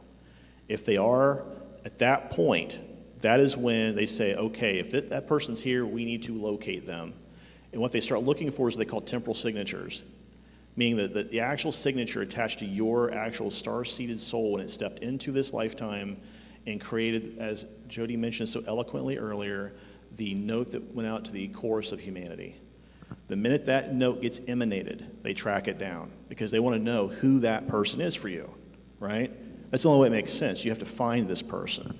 That's why with Jodi and I, they kind of went through this whole like weeding out event. Had to weed certain people out who we knew weren't that person. So, and yes, you're correct. There are some people who don't have this. In their missions and the programs, they're deemed actually as single solitary actors. You may have someone who's a black ops person, someone who's an assassin, someone who gets used in a certain way that they don't want attachments to them in the programs. In those cases, they wouldn't twin them, they wouldn't use a divine counterpart. So, any other questions? Good. There's a mic right here. It's okay, we don't bite. We appreciate your questions too. And we do appreciate your thanks for walking questions. up to the mic. So for these counter-altered parts, do any of them function, operate in parallel timeline? There you go. Parallel timelines. Can you ask your question again? Sorry. Ask it again. Your counterparts, your altered parts. Yeah. Are any of them operating in parallel timelines? Yes. So not necessarily previous lifetimes, Correct. but parallel timelines as well. So when you hear Jodi talking about Victoria, Victoria is still technically in the programs. She's still up there. When you hear me talk about John Sherman, he's still in the programs up there. But he does do a lot of stuff down here as well. So yes, the answer to you is this. They are operating in this timeline, but because they're in a clone body and that part of us has been copied into that clone body, they can operate independently of us. And that's how these programs use us, is to create these individuals who can go do these missions. My question is that we all are sovereign beings, one creator. Sure. Then we have a higher self. Now, you take myself, you split my soul, I have 5 altars. Does my higher self still able to influence my altars? Because part of my soul, my sovereignty, is now sovereign in the altars. The answer to that is yes. Altars look at your soul, you, as the oversoul, the same way we look at God as our oversoul. So when they look at us as we're the layer in between them and God. Right. That knowledge gives hope Yes. to all of us. Yes. okay? Yes. Good. Yeah. And I'm so glad that you touched upon hope, because before coming to this conference, I thought, okay, what is the energy that I want to relay, and what is the energy that I hope we all can be in? And that is of hope, because even though we've been through a lot of these types of experiences along the way, and a lot of them have been challenging, we know that we can heal from these things. And I hope you know that, because we can. Good. Is the mic on, Chris? Is this working? There you go. it is. There we go. Last question was really good, and I've actually got a couple. Obviously, I'm all about remembering, because they erase your memories when they're done with you with these. So people that are remembering these experiences and speaking out of them are kind of rare, as opposed to the numbers that are going into these programs. My question to you guys is, how long have you been remembering this? And I'll wait for your answer before my second question that tees off of that. You had memories to this pretty early, right? Is that correct? I would say around 2000. Okay, so the catalyst for me, my divorce, like I said, that catalyst moment, everything started pouring in. It's like it cracked me open, and everything started pouring in. And the dreams, I kept having military dreams. Even in my first QHHT, I had all these off-world experiences, and I'm like, what is this about? But that was 2003, right? That was around 2010. 2010, Yeah. sorry. So for those of you who've heard my testimony, when I had my first hypnotic session, that was in 1995, right? I had that session recorded, it was written down, and I did not look at any of that until 2012. So, because I looked at that time period in my life when I went through that healing process, I said, I can't go back to that energy. And I was actually very afraid of it, to be blunt with you, because I didn't know what I was going to dig up. I didn't know what I said under hypnosis. And the thing is, I thought, I'm going to be sitting there talking like a crazy man, so I got 3 arms, and I'm woo, But the fact is what happened was the lady who ran the hypnosis session, the number one thing she told me was this. When she handed me this packet of stuff, she said, first off and foremost, I'm giving this to you for your records. You should read it at some point. She goes, I do not want it in my office because I do not want people from the government showing up asking me what I know about this. She goes, there's too much information in here that's too detailed, and I can't talk my way around it. Secondly, the thing that she said, she goes, pay very close attention to the notes I took when I asked the professor about the German spoken during your very first recall. Now, in 2012, I had, for whatever reason, I had one of these moments where I was just like, let's go back and look at it, right? Let's go down memory lane. Ooh, that was a bad mistake, because I crack open this hard drive, I start pulling this stuff out, and in there, in one of the notes, it says that that particular dialect of German died out in 1943 in Germany when Third Army rolled through Germany. So. Yeah, to your point though also, Tony, like I mentioned in my slide deck, I feel like if you look at the different breadcrumbs and the quantum echoes and the bleed-throughs, like this just came to my mind right now, I forgot to mention it, but my piano teacher's husband was a German teacher in our community college, and he would give me these German to English dictionaries, because I loved languages, and he's like, yeah, and I'll help you with that. So it's just like these weird things that, like, along my life path, Second question. I've heard it many times, the same kind of experiences from people that get similar dreams. So there's a lot more people that remember these things that don't want to speak about it. Yes. Right? Yes. My next question is, the people that are speaking about it, does exposure to this information from other testimonies like mine or Randy's or anybody else's that are coming forward, like, is this affecting your memory process? Like, do you feel that, do you watch the other videos? Because at a certain point, I quit watching new information because it was affecting my own intake and how I was processing my own experiences. So I'm wondering if you guys go through the same thing. I'll let you answer that first. Quite frankly, I don't have a lot of time to watch a whole lot of other, so I haven't had that issue so far. So we've just been so busy on the road that I haven't had a whole lot of time other than concentrating on our own stuff. So here's how I'll answer that question directly. My testimony, when I translated this stuff in OCR and scanned everything that Connie gave me, the bulk of that I already had in written form. And I had went through it, I had cleaned it up, I knew what was said in there. So there were certain things that I couldn't finesse or work my way around because they're in black and white, right? Secondly, I started having really, really vivid dream recall around that time, because in December 2012, I had an ND myself. And when that happened, that blew what I call the third memory cap in my system. Like, anything that was at that point blank slated, it was like, nope, it's all pouring out. Have fun with that. And here I am. So as that started coming out and this stuff started resurfacing, you have to understand, when I was in the military, I had a lot of issues with alcohol, right? So I was using alcohol to repress my ability to process emotions and dreams and all that stuff. Here I am now, and I'm sober, and I have this crazy stuff going on inside my head, and I'm like, what in the hell do I do with this, right? This is why I'm recommending to all of you, if you have dreams, write them down, because you have no idea what that may in fact be. Whether it's a processing dream, whether it is an actual recall, whether it's a memory or whatever. So, I think also something that we've learned from doing QHHT is, if the subconscious is not, or the person's not ready for the subconscious to release certain information, it won't. And it will protect the person from whatever information, right? Because the person may not be ready. So oftentimes we'll say, if the person's ready at the appropriate time and place, that information will be accessed.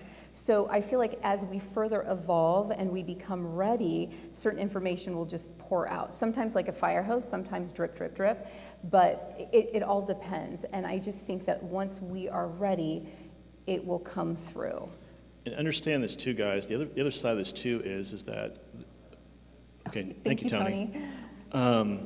Understand this too, right? So the other side of this is that along with these memories and dreams, people like Jodi and I, when we start having these recalls, we're also having the emotional backlash of all of that coming up with it on top of that. So here we are, we're literally reliving the memory in the moment, and we're going, what is this? Like, the one dream I had, and Jodi was actually there the first time it showed up. We hadn't been married very long, I don't think, when I had this dream about what I call the 3 clowns. Have you guys heard me talk about this particular recall? So, and I'm not afraid of clowns, but in this particular recall, the screen memory was, I saw these 3 clowns and they were coming at me, and I'm like, okay, first off, why do I have this immense feeling of fear looking at 3 clowns who are basically, they're stupid. What am I afraid of them for? Secondly, why do I keep getting this weird, like the smell stuff kept showing up in the dream? Like I could smell Draco. And if you guys understand what Dracos smell like, there's no hiding that odor. So at this point, and as this is happening, by the way, she's actually in the here and now, laying next to me, and I'm going through full body convulsions. My whole body is shaking. I am literally Is he having a seizure? What is going on? I literally she thought I was being electrocuted in bed. High voltage electrocution in bed, because in the cage we were being electrocuted. And my body was fully reliving that entire amount of trauma all at that exact moment in time. And the next night I had the exact same dream again. Now this time, one of my alters stepped in, and he said, do you want to see the truth of what actually happened to you? He goes, if you do, there's no going back. He goes, you cannot unsee this. And I said, I have to know the truth, so yes, I take yes. And that was really hard, because the next thing I saw was these 3 Draco, one of them being a royal prince, walking up at me. Now imagine being an 8-year-old kid, a little tiny kid, and you see a 13-foot tall white reptilian. That should give you the idea of how scared I was as a kid.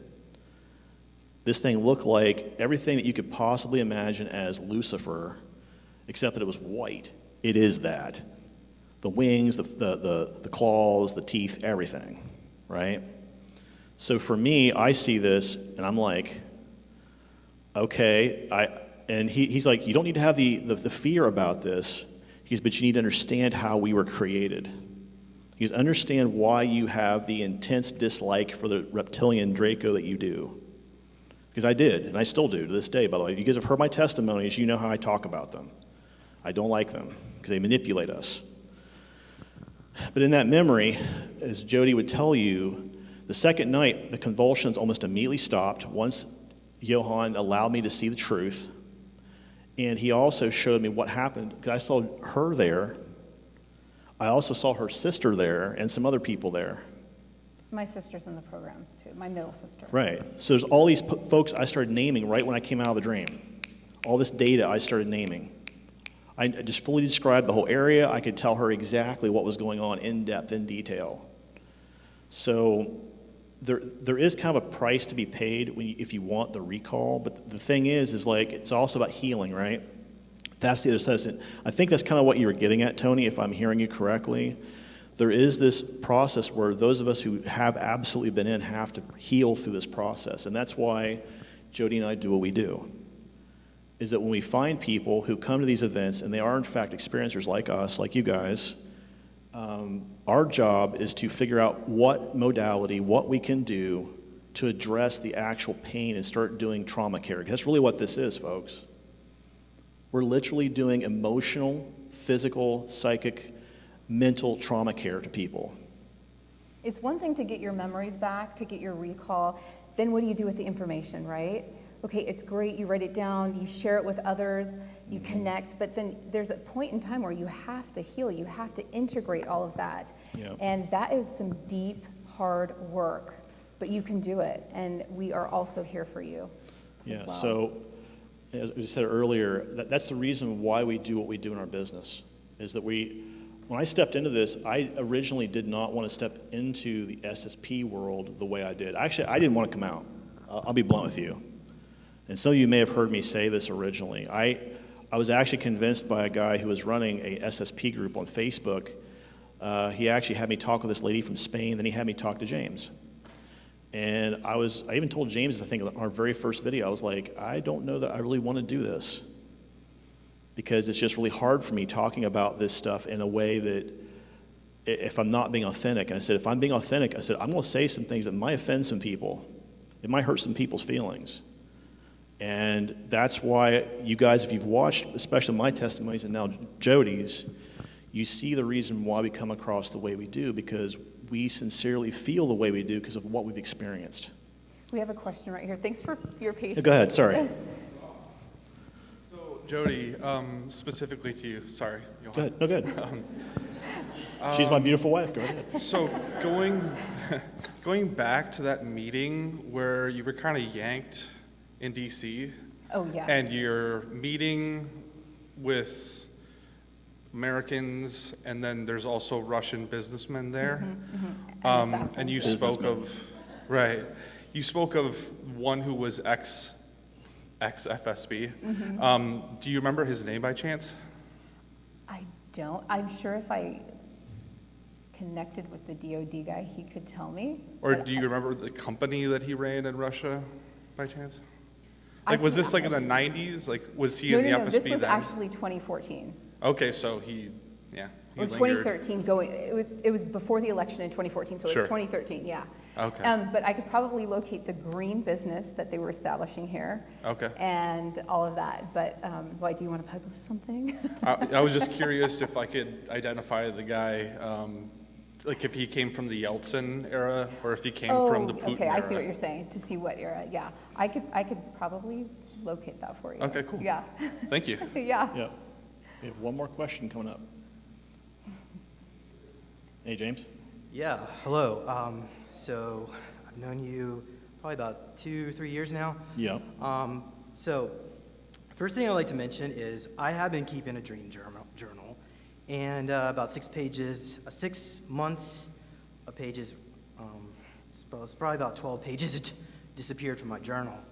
So I'm really not, happened to me, I too. kind of gave up on it because I have no idea. I'm assuming another aspect of myself stole it, or I'm not quite sure how that works, but if they don't want you to know, you're kind of out of luck. But my question to you is, in some of the videos that we've done, you mentioned that there's going to be a schism with Darkfleet around, I think, 2024, if I'm not mistaken.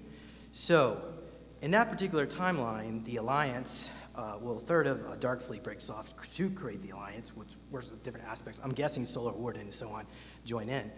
But you remembered a negative timeline where Hillary Clinton was president, and then we had nuclear war, and then Nakwaffen came to help, or the Alliance came to help around Correct, 2032. yes. So if we are on a positive timeline without the nuclear war and all that, do you think we'll start seeing help around 2024 where super soldiers will be able to get assistance, or do you think they're just going to keep ignoring us and pretend we'll just go away or something? That is the big question, right? So, And a good one. it's a great question, actually. This kind of leads into some other stuff that we were going to discuss, but we didn't want to go way over on time. So, to answer your question directly, in that negative timeline, what James is talking about is that what I remembered as Johan in that timeline was that in 2016, there was a huge civil war in the U.S. because the Electoral College basically broke down during a vote. Now, think about what we just had happen during our last election cycle, right? This should make everyone take pause for a minute because we're seeing quantum echoes of that now, right? Secondly, in that timeline when that schism happened here, meaning within Earth, the U.S. essentially imploded on itself. It couldn't maintain its debt. The Chinese and the Japanese came to collect their debt, and you also had Russians coming in with them to help kind of mop the mess up, and it created this huge kind of battlefield in Northern America. Now that went on until 2032. For 16 years, you saw that happening here because there were certain pockets of resistance that just would not die out, and they had just way too many guns and ammo. But the point is that they weren't willing to give up without a fight. So That's what happened in that timeline. Now, in 2032, which is what you're talking about, that is the date, the time period where we started saying, you know what, we're just going to show up in orbit and start bringing down medical supplies and seeing how we can help people down here. And what ended up happening is at that exact moment, that's where all of a sudden the SSPs were known to the people on the planet. No other government could say, you don't exist anymore. There's no way to get around it because we're seeing 100 ships in low orbit right above Earth. And guess what? They're all ours. Right? Now, to answer your second part of your question, this is the more difficult question to ascertain because with Looking Glass and some of these technologies, if we had access to that, I could probably give you a direct answer.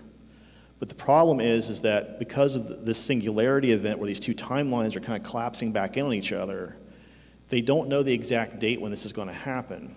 And what ICC, the temporal agency, ICCTA, is essentially mandated is that they're basically trying to do what they call a controlled glide into these two things crashing into each other. Does that make sense what I'm saying? How many people have ever seen an airplane crash, right? So if you have, essentially what you're trying to do is you're trying to slow the airplane down just enough that either it glides and kind of lands gently or at least doesn't try to kill everyone on the aircraft, right? That's kind of what they're trying to do with these two timelines. They're trying to gently glide them into each other and see how many people they can save, right? And the reason why I state that is because they don't know what the actual outcome is. They know there's a strong propensity that if we here in this timeline are doing the right things and we're trying to change our trajectory, we may have enough arc in our trajectory that this other fourth density timeline doesn't actually take effect or hurt us. That's what we're trying to aim for, the outcome-wise. And when Jodi talked about hope, and you guys mentioned hope earlier, thank you to whoever that was, that's what we're actually hoping for, is that in that end result, the timeline outcome essentially says that we do not have a crash and burn effect. There's not a wiping effect that might happen, right? I do believe that you will see SSP assets being shown more in the media and in the news. Because at some point, I've been told multiple times, they can't hide this stuff over and over and over again. And that's what the media is doing right now. We see it. How many people in here have watched the news and been like, how are they putting this garbage on the screen because we know this is fake? How many times? It's now propaganda. Literally, the U.S. is the laughing stock of propaganda. I feel like every day I turn the news on, we literally have our Baghdad Bobs on TV who are saying, oh, there's no Americans out behind us, and here's Third Army rolling right behind the guy. You know, how many people saw that video in Iraq, right, during Desert Storm 1? This is exactly the same thing. We know what the truth is, and we have our Baghdad Bobs telling us differently, right? I think also, James, to the part of your question where you asked, are we going to get help? I think also we're going to get help from our ET friends from different groups as well. So I think that's going to be great. The reason why I think Jodi's alluding to this is because something we have talked about in one of our videos where originally the Galactic Federation said there's a non-interference policy, and what happened was essentially the negative ET groups ignored that policy. The positive groups had been playing into it. There's going to be an event at some point where they say, you know what, we're no longer going to acknowledge the non-interference policy because if these groups try to do this to Earth, then we're going to step in and we're going to have to stop this. And that's another, again, 100th monkey effect, right? When is it that the Palladians and the Lyrans and the Hydians and all these groups that have sort of a little bit of animosity toward the Draco finally say enough is enough, right? And we may see that happen, to answer your question directly. I also think we can affect the timelines, the egregory and all of that through the frequency that we keep. So as Dan Winter says, you know, clean astral hygiene and keeping our frequency high, we can affect all of that. And something also, too, that Peter told you on your own show, right? He said in April of, I think it was April 12th, 2020, the egregory, which is like the collective astral intelligence of our species right here on Earth, for the first time ever switched from being negative to positive. Yay. Right? And he said that was an interesting event because the minute that switched over, he He said all of a sudden these negative entropic ET groups that we've been having problems with all of a sudden couldn't continue doing the same crap they're doing. And of course, when Peter says crap, I always kind of giggle a little bit because he says it like a little 2-year-old crap, you know. So anyhow. They would go back in time and try to reset the timeline with a different experiment on how to modify things. Correct, yeah. And this is Mobius tech too, yeah. So. Yeah. Yes, sir. You guys okay with 2 questions from the live stream? Yeah, good. Okay, first one is, what percentage of people have alters and are blank slated, and what percentage of people who don't know? So here's my answer to that question. If you look at the number of people like Jodi and I and Tony and others who talk about our experiences, I mean, we can count the number of people who are actively talking about this probably on 2 hands and 2 feet. And there are millions of people in the programs. A very, very small percentage, going directly to Tony's point earlier, right? Very small percentage. And the reason why that's important is because of exactly what you mentioned, Tyler, when you talked about this idea of blank slating, right? The technology actually works the way it's supposed to. The problem is on some of us, like Jodi and I and Tony and James and some others, it doesn't work quite as well. And we start getting these little glimmers of what we used to see. And as we start writing this stuff down, all of a sudden we start seeing patterns, and patterns become themes, and themes become memories. If that makes sense to everyone. Go ahead. Next question is, how do you know that you are not an alter and that you are the original being? I actually answered this question. We talked about this actually when Jodi and I first met in 5D a while back. Misha Johnson asked this question. There's a real easy way. If you look at your thumbprint, right? If you're an alter, you're in a clone sleeve. What they call it. Have you guys watched Altered Carbon, the TV show? Anyone? Okay, so that for those of you raising your hands, that sleeve has in the thumbprint area in the programs, they put a copy of the 16-digit, your actual 16-digit serial number in your thumbprint. So if you were to take a thumbprint and magnify it and you see 16 digits there, you're a clone.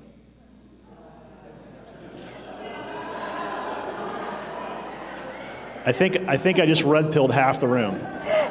Go me. Secondly, I'll say this as well. I'll say this as well also, by the way. Most people in this room are probably not clones. For one very simple reason. Because for the people that are clones, usually their 1.0 body is being used somewhere else in the programs for a very particular reason, or it's in storage. So usually these alters, they know, they have what's called this rehoming effect, and they typically will try to seek that higher conscious that the gentleman back here talked about earlier. They'll try to seek that higher consciousness out. So they do look for that higher consciousness. So that would be a normal microscope, or would it have to be like a specific high-powered microscope? Okay. So when you look at your normal thumbprint, right, most people have that curlicue effect in the thumbprint. You'd have to really zoom in on that to see the ridges in that thumbprint. Now, for most people, you're not going to get a high enough magnification going to Walmart buying a microscope, but you would need a very specific range of microscope to look at the ridges and see what's actually there. And the thing is, those numbers are actually burned into place. So it's very clear that when they're there. That's how we actually track asset tags, that and the fact there's an implant usually in the medulla. So, thank you. You're welcome. Any more questions? What time are we at? Yeah. Got 5 more minutes. Hi, I was wondering if you can see what the alters are doing. I've heard some people can see what their alters are doing. That's part of our SIA sessions, yeah. Mm-hmm. So, so the question she asked was, can people see what their alters are doing and what they're doing up there? Or are they still round? Have they been used? You know, ... The answer to that is yes. So there are people who have the ability to pull down those records. I do, Jodi does, Peter has. There's a lot of us that do it now because we're trying to get as much of this information flooded into groups like this as possible, because if someone has been using the program and they are an asset, you need to know how you've been used. It's that plain simple. Because it informs the way that you heal as well. It does change your healing path, because we've noticed that there are a lot of times quantum echoes showing up from these altars that show up in our lifetimes. That's essentially our subconscious saying, this part of you is not healed yet. And understand, all of these quote-unquote superhero altars, right? I've heard someone use that phrase. The only reason why that altar exists is because you do. That means there's a part of you that's also a superhero. Understand that for a minute. That means that a part of you has the ability to do all of these things that people talk about with these altars. So when you have that ability to do that, that means that these altars are actually a part of you. You are them. So you need to understand how you were used in those programs. It's very clear. Your good question? Going to kind of digress a little bit here. I've been Sure. having some spontaneous past life recalls and some things that definitely like coalesced with those later to confirm that those events did in fact happen. Sure. I did a past life reading a few years ago, and I was really needling the extraterrestrials in my past life to kind of let me have some information as to certain things. Mm-hmm. And they kept telling me, no, you're not ready, no, you're not ready. And I was just like, come on, guys, let me know, and they wouldn't. I was like, all right, so I just sat with it for a while. Well, my friend and I afterwards, she did this with me. We were talking about it in the kitchen, and I felt like a memory was coming back, and then instantly it was gone. And I feel like that wasn't me. And she suddenly gasps. She goes, oh. I was like, what? She's like, there's a being behind you. It looked like a mantid being. She drew it for me. And he was looking at the back of my head. And I feel like he stopped that memory from coming back to me. And I was wondering, have you guys experienced that before? And I've had a couple other things too that happen, but are there interferences from beings, whether they be benevolent, malevolent? Babe, I'll let you answer the first part. I'll take the second. From coming back. Thank you. No, thank you for your question, absolutely. I think there's interference, absolutely, but I will say that we've had questions from clients before where they've asked, how can we stop this interference? And we definitely feel like there's ways that you can protect yourself from that, but you can also ready yourself for, like I've said before, ready yourself for that incoming information, And I feel like you are, I feel like you're like, I will say this though, in the conscious awake state, we're like, we're ready, bring it on, right? In QHHT sessions, your subconscious may be like, you know what, she's not ready yet. Yeah, she's not ready. Will put me under one time, and my awake state, I'm like, yes, I'm so ready to clear this. I'm done with this. Like, I'm ready. Give me all the information. Well, my subconscious was like, we'll negotiate with her. So like there was some resistance at some layer. So, we don't exactly know where maybe there's pockets of resistance. So that may be the case for you. I don't know, but we can definitely overcome any resistance and any interference that there is. And understand this too, right? When Jodi says that and understand, when we put somebody under, we're not actually answering the question. The person doing the hypnosis is not answering the question. All they're doing is facilitating asking the list of questions the person wanted asked, right? In this case, Jodi had a certain list of questions that she wanted to have answered. I put her under, and like her subconscious is actually very demonstrative. We use the term demonstrative, meaning it's like, yes. It has that kind of a change in voice when it was talking, and it's like, oh, okay. And then when I asked this question, I said, well, can you give Jodi this piece of information? And her subconscious was like, we're going to have to negotiate on that. And I'm just like, I'd never heard a subconscious actually say that. I'm like, why are you so milquetoast right now? Come on. And what happens is that sometimes I think the subconscious, Jodi hit it dead on the head earlier, actually. You said it exactly the way I would say it right now, is that the subconscious is always trying to protect the conscious mind, the ego, because it recognizes the ego sometimes can't handle the stress of knowing the truth. So what it's trying to do is it's trying to create a way to egress information from the subconscious into the conscious mind slowly. Slowly prep the mind so that it understands what it's getting ready to unfold. I think you're being prepped. I think you're being prepped too. Mm-hmm. I think you're right. Yeah, that's awesome. Yeah, you're welcome. Thank you. What time we at, babe? It's 2 hours, yeah, 2 hours. Okay. We're at 2 hours. Will, Okay. just one quick question. Sure. Listening to your previously recorded podcasts and all that, or Sure. shows, sometimes it could be the audio quality or something. But you were mentioning something in reference to the Dracos, and then you said Zubin. Thuban. How to spell it? Thuban is their homeworld. Thuban. Thuban. Oh, I mistook it for the Zubin, so it's Thuban. Thuban is the homeworld. It's the Alpha Draconians, right? The Draco, the white Draco. That's where the queen typically resides. That's their homeworld. It's actually in the Draco constellation, and specifically, Thuban is in and of itself an interesting place because the phrase the Draco uses, that's from where all their power emanates. And that's on a psychic level and a physical level.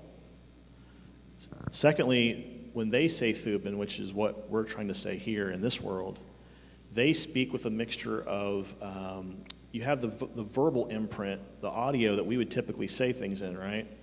But there's also a psychic imprint that you're getting blasted with.